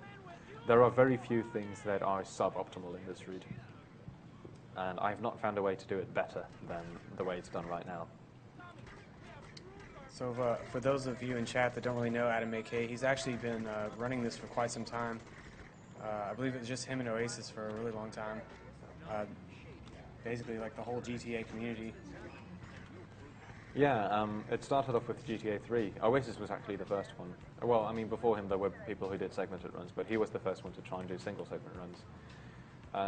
Coincidentally, we ended up teaming up for Left 4 Dead runs in February last year, and he mentioned at some point that he speedruns GTA 3, and that he hasn't done it for a while, but he kind of wants to get back into it. You know, he tried to persuade me to get into it as well. I casually picked it up. I was absolutely horrible. Like, if you would watch my runs back then, it was embarrassing, but it was still fun anyways. And then AGDQ came around, and I picked it up very seriously last year. And Oasis, he was getting some really crazy runs as well, but he was starting to get a bit burnt out on again. But somehow it just sparked a lot of interest after AGDQ, and all of a sudden there were, you know, dozens of runners. Vice City, in particular, I think, drew in a lot of people. When people noticed that people were actually, you know, doing speedruns of GTA games, they were kind of surprised usually. Because it's not a typical game for speedruns, right? It's completely different from, let's say, Super Metroid or I don't know, SM64 or the Zelda games. What I'm doing here is just picking up some armor real quickly. This is one of the most dangerous missions in the game. If you get unlucky, you can just die here.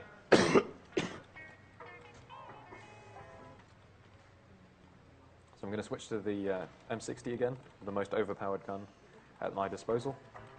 And there's going to be a kind of big army of enemies waiting for me here.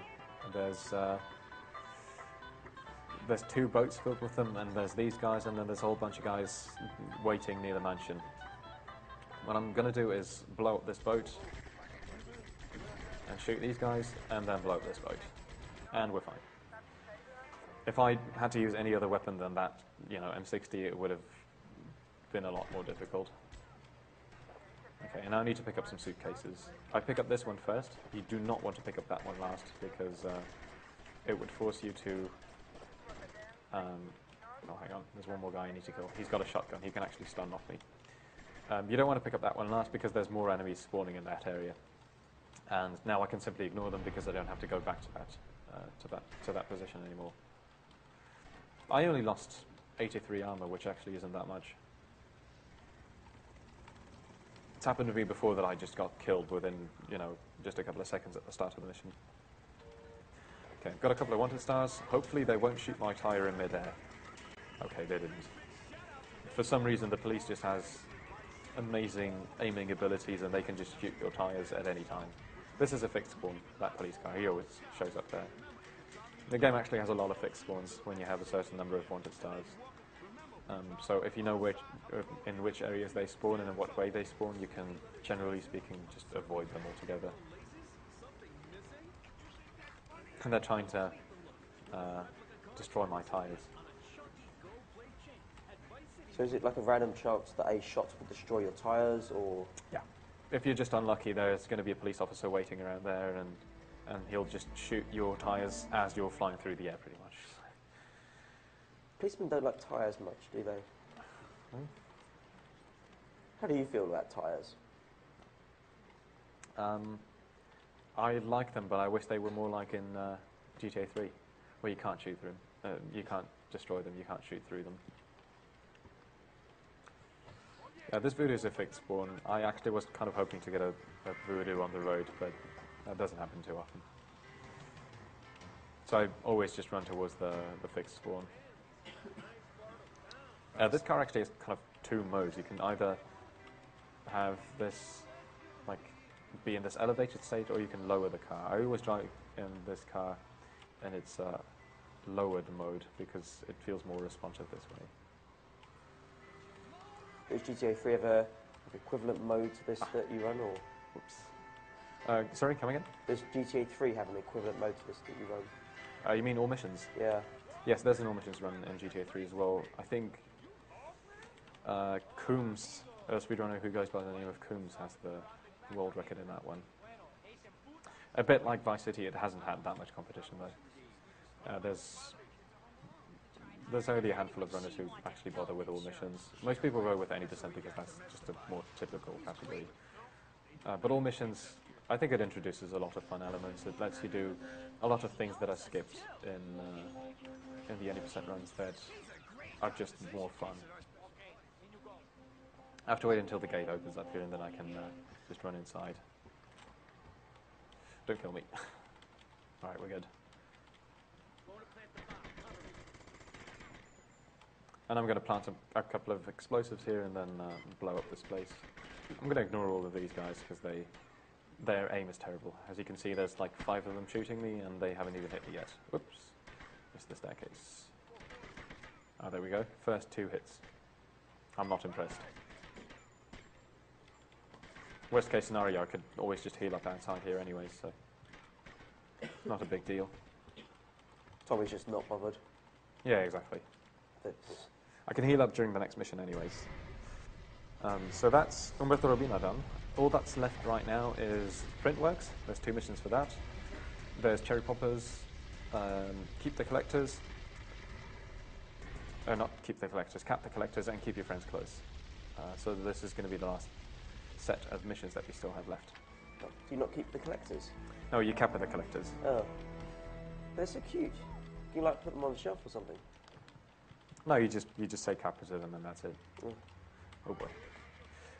I'm waiting for a phone call right now because I have to run in this direction anyways, and it kind of works out nicely that the phone call ends pretty much as I have to buy, pretty much as I reach the asset marker. So someone asked if you've ever had any Grand Theft Auto related dreams from playing the game so much. Nope. Funnily enough, I haven't had any such dreams. I play these games a lot, but still somehow it's like I managed to separate my dream life from my speedrunning life. I have had a dream before where I actually thought of a strategy, a speedrunning strategy, and then I woke up, I tested it, and it actually worked. I don't remember if it was faster or not, but that was kind of strange. So I guess Adam's living the dream. Okay, I'm going to shoot this driver straight away, because I want his taxi. Or my taxi, because he's actually my employee. It's cow from cows, after all. At this point, the run is actually identical to what an any percent run would be. So I take the same vehicles. I've only got a couple of extra weapons, I guess. I'm not really supposed to have the M16 or the fancy shotgun. But other than that, the runs now coincide again. Other than maybe 1 or 2 phone calls I still need to take, but that's just a minor detail. Out of interest, do you prefer running this 20% then? Until very recently, yes. But any percent has... Well, any percent is a very random category, or at least it used to be an extremely random category, because there's an asset called Sunshine Autos, which is not necessary in this run. And that one involves collecting cars. You just have to collect 6 cars that spawn randomly in the city. Or, well, people drive them around randomly throughout the city.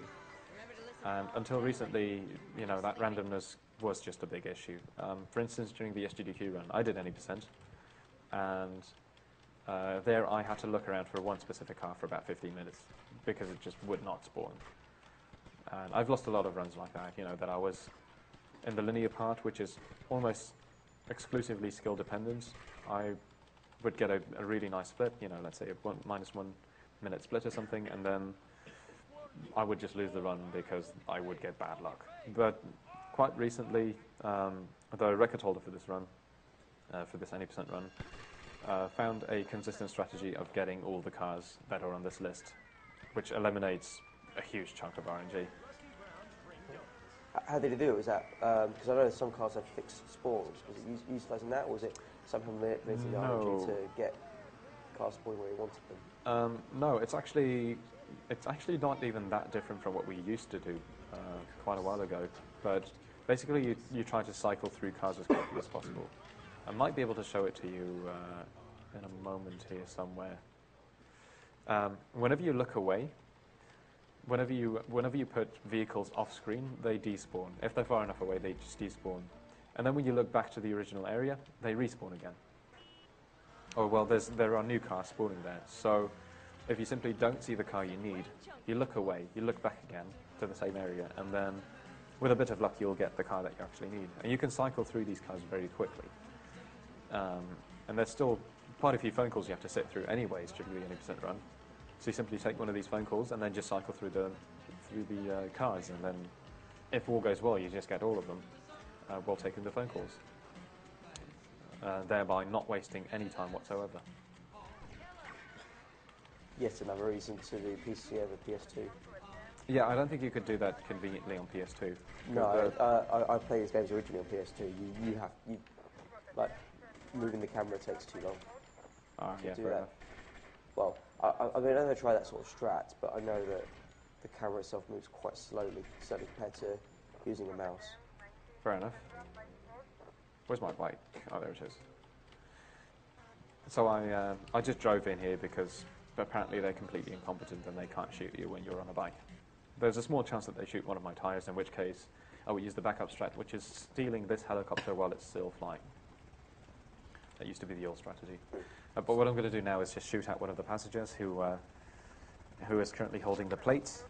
I'm guessing chat might be saying something about yeah, that. They're probably telling you not to forget the plates. I might leave them behind just because. All right, so let's see. So there's these plates here. I'm just going to walk away. No, I'm going to get them. I've got to shoot this cop first, though. And there's more cops even. Gotta be careful. But yeah, I got the plates. There's a pink marker on the map. That one shows up because I didn't kill the pilot of the helicopter, and I actually got the plates before the helicopter even landed. So the game is a little bit confused.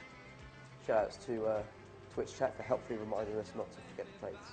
I would have forgotten them without this help. I guess you should change the stream title to ADAMAK plus chat. Yeah. Thanks, Twitch chat. Okay, so that's print work's done. That's just 2 missions for this asset. What I'm going to do next is Cherry Poppers, which is the one where I have to sell 50 ice creams. And then I'll be doing Cap the Collectors and Keep Your Friends Close. And then we're done with this category. Wait, why did you use air quotes for ice cream? Surely it's definitely real ice cream. It's a PG-13 stream. Okay. Despite everything else that's going on. It's Exactly. PG-13. We want to keep it civilized, right? Yeah, definitely. This is America. Yeah, killing and shooting and all that's fine. Why wouldn't it be? Of course, yeah. PG-13. Exactly. So to spice things up during this Cherry Poppers, you actually get a wanted star for every 4 deals you complete, which means that you have to kind of manage how many customers you've got at any given time. You want to make sure that you don't get more than 1 wanted star, because then it takes forever to get rid of these wanted stars. You either have to go to the paint spray. Wait. Can you hear a vague melody in the background? Yes. Okay, that's good, because I can't hear it at all. Now that's the melody. Quiet. Okay. As long as it's there, then it's fine, because that's what I need to actually get customers. I could not hear it. Okay, but since there's customers running towards me, it's fine. You need to be very careful with police officers here, because they can arrest you very easily. There's a police officer walking behind me right there, but I'm only going to complete the first 3 deals, which means that... oh, never mind, there's 4 deals. And the cop is gone, though, from the looks of it. So I'm going to get the first 1 star. I'm going to complete this 5th deal as well. The wanted star will disappear at 14:45 in-game time. They stay on for about 20 seconds. And I will have to ignore that last deal, that 8th customer, and just drive onward. It's also a bit weird. It's not like if you do it to 4 people in a row, it is like literally every 4, as in the 4th person, the 8th person, the 12th person, and so on. Exactly. Because screw you for injecting a bit of sweetness into someone's life.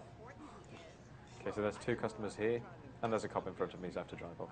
The reason why I switched cameras, the camera angle to this kind of weird distant angle, is precisely because it lets me see police officers walk towards me more easily. The wanted star should disappear quickly enough. There we go. Just vanished in time. Can you despawn cops with that camera? No, you can't. The only way to despawn cops is just to drive away. And then if you turn back, they should be gone. Alright, just a reminder that we have Super Mario Galaxy 2 coming up next. We have a donation incentive for the perfect run, which is star number 242 in the game. We got about 7,500 more to get to that $15,000 goal for that, so keep putting your money towards that goal so we can get some nice, skillful Mario Galaxy 2 play and shown off. This guy's not buying anything, he's just standing around there. Kind of a glitched customer. It happens sometimes. Not too big a deal. What's the weirdest thing that's happened to you while you've been running this? Ultra Cop. Yeah, Ultra Cop is probably the weirdest thing. In case you're wondering what Ultra Cop is, that's a nickname we've given to a police officer who defies the laws of physics and goes beyond the call of duty to arrest me. It first happened, it's a weird story really. We were doing a trilogy race, so GTA 3, Vice City and San Andreas all in one go. And Oasis and I, so Oasis is the other GTA 3 runner, Oasis and I were at the same point in the speedrun. We were doing the exact same mission. We were pretty much at the same spot. Basically neck and neck. Cool. Exactly. We were very even in the race, and it was a mission where you have to steal this security car. It's a pretty tough car. You have to damage it to scare the drivers off, and then you have to just steal it and drive away. So I was damaging the car. And it was at about like 30% health, so it was going fine. And then suddenly I just got arrested, and then about 2 seconds later a police officer just teleported towards my car door. So I basically got arrested by a police officer who was not there, and he just teleported towards me to arrest me somehow. And the funny thing is that we had never seen this before, and it happened to both Oasis and me at the exact same time.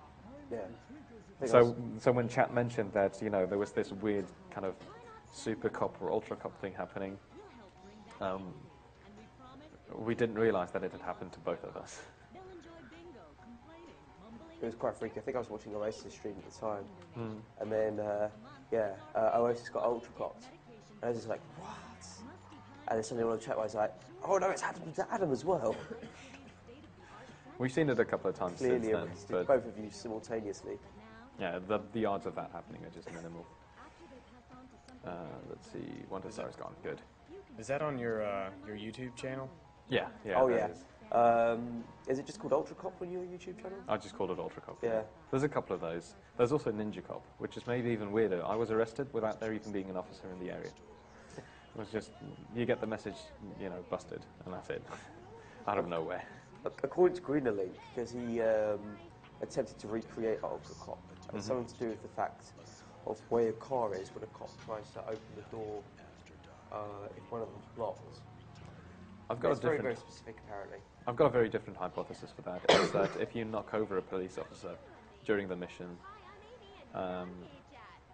specifically during that mission, and you've got 2 wanted stars, they will just teleport towards you. Not always, but it's quite likely that it happens. Because those were the conditions under which I always got this ultra cop phenomenon. Yeah. Okay, we're nearly done with this cherry poppers, by the way.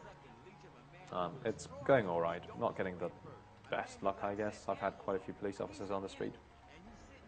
But it's decent. I need to have 50 of these and then we can get out of here. They're really funny cop ones. I remember on your YouTube channel seeing Space Cop, which is actually, I think, around this area. It's kind of like suddenly appeared from the sky. Oh, you mean the car. You mean the? Oh crap! Got 2 wanted stars accidentally. Wasn't paying attention. There's a paint spray nearby anyway, so if you make a if you accidentally get 2 wanted stars, or if you purposefully get 2 wanted stars, sometimes you actually do want to get it, then you can just drive to the paint spray here and get rid of them. The only downside is that the police cars tend to kind of hang around here for a short while. So unless they actually drive off, you need to stay out of their range. But that's not too big of a deal. Just going to do the last couple of deals here and then we're done. Somebody in chat wants to know what your YouTube channel is. It's just my real name, Adam Kuczynski. Alright, for those just turning in, this is Awesome Games Done Quick 2014, raising money for the Prevent Cancer Foundation, the only non-profit organization in the U.S. devoted to cancer prevention and early detection. Right now we're finishing up with GTA Vice City, run by ADAMAK. Coming up next is Super Mario Galaxy 2 by YoshiFan. Police officer in front of me. I lost the one to start as he was running towards me, so he just kind of changed his mind. I'm gonna get you. I'm gonna get you. I'm gonna get you. Oh, Can't be bothered. Coffee break. Oh, but yeah. Okay, so that's Cherry Popper's done. I'm just going to bail out of this car in a moment, because I don't need it anymore. And that triggers the mission ending. Okay, so that's the last asset. Now there's just 2 last missions left that are actually story related, because all these assets they're kind of random, right? They've got their own sub-stories and such, but they're not directly related to the main storyline. And now... They're kind of related in the sense that it's supposed to represent you taking over the city. Yeah. So, well, I mean, the story was in this game that that you got screwed over during this drug deal at the start of the game, and that you have to retrieve the money, and that you have to pay back your family, so to say, because they kind of blame you for losing that money. But in the end, you end up building this whole empire, and you end up accumulating all these assets and raising a whole lot of cash as well. And they don't really like that, so they send these collectors to take over these assets from you. Yeah, it's like its own focus or something. It's basically just demanding a cut of Exactly. your new action. Exactly. They basically want to have some. They want to profit from what you're doing here. It's kind of cool. I remember them playing this casually, you kind of lose focus on what the main story is, because it just seems like you're tracking around in Vice City and just doing whatever the hell you want. But in a speedrun, like in a speedrun like this, it actually flows really well, because you can actually kind of see so it's like doing jobs first of all to figure out what's happened to the money, trying to understand what's happened, how the deal go wrong, and then through it he ends up basically taking over the city. And essentially killing off the rest of his family as well, and becoming a bigger player in the whole criminal scene. So these guys always go towards fixed assets. They always go towards Boatyard first, and then I think next up would be Sunshine Autos. I'm not actually sure in all missions, because I tend to just kill them all before they even reach Boatyard. This is unlucky, by the way. I had bad traffic. I ram into them, knock them off their bikes, and then just drive over them. That's the easiest way. The alternative would be to try and shoot them off their bikes, do kind of drive-by, but that's just awkward. These guys, on this third bike, and also last bike, they tend to fall off the bike on their own. It's just some kind of bad routing. And they crash into this wooden pole here, usually. I'm going to see if that happens again. There you go. They fall off. I just drive over them, and that's mission passed. 30,000 all of a sudden. All these early missions, they pay you $100, and now you're suddenly getting 30,000. Nevertheless, I've only got 84,000 left. So yeah, most of the money was actually spent on all these assets and such. All these expensive assets. You're practically a poverty mafia boss. Come again? You're basically a poverty mafia boss. In a sense, yeah, because it's not like I've got that much money. Yeah. You know what I've never tried is running out of money before doing this last mission. Kind of wonder what happened then.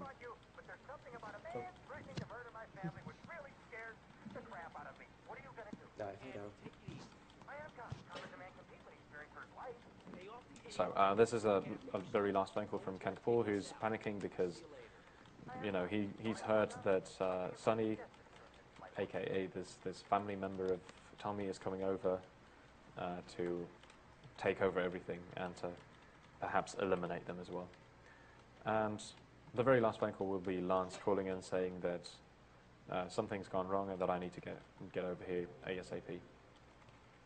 And then it turns out that Lance is actually the betrayer, and that he's trying to sell me out to... Spoiler alert. Dun, dun, dun. I know, it's crazy.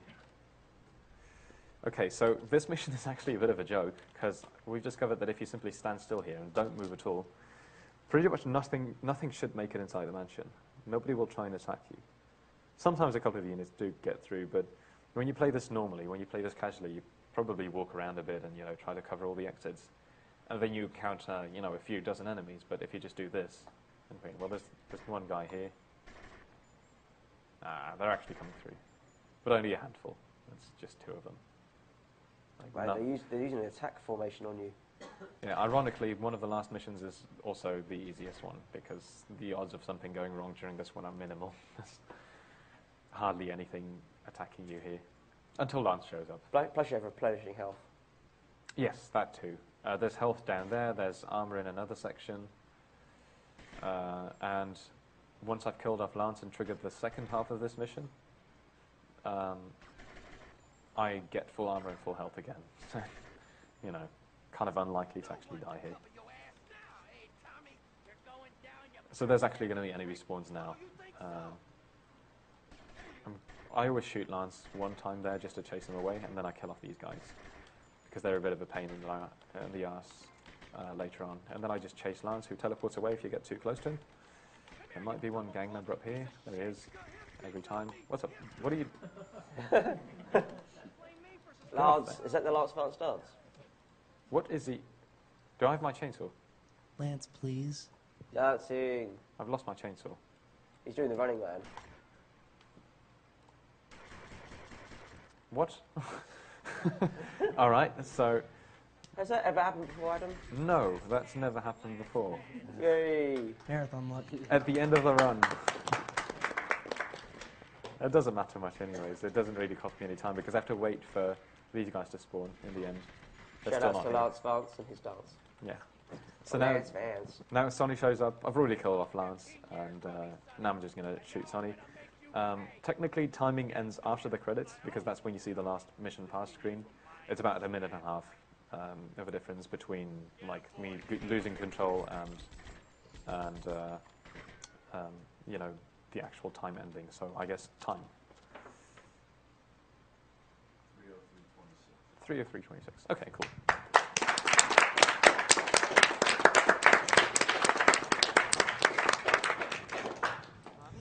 I know there's a lot of ridiculous random stuff that can happen, like Lance, for instance. You know, eagle-eyed viewers may have spotted that. Yeah. What's your best time for this run? Our best time is 2:56:27. And that one's very optimal. I had good luck there throughout pretty much all the missions, and yeah, I mean there were basically zero issues with that run. I think maybe like one or two missions can actually be done a bit faster, and the rest was quite optimal already.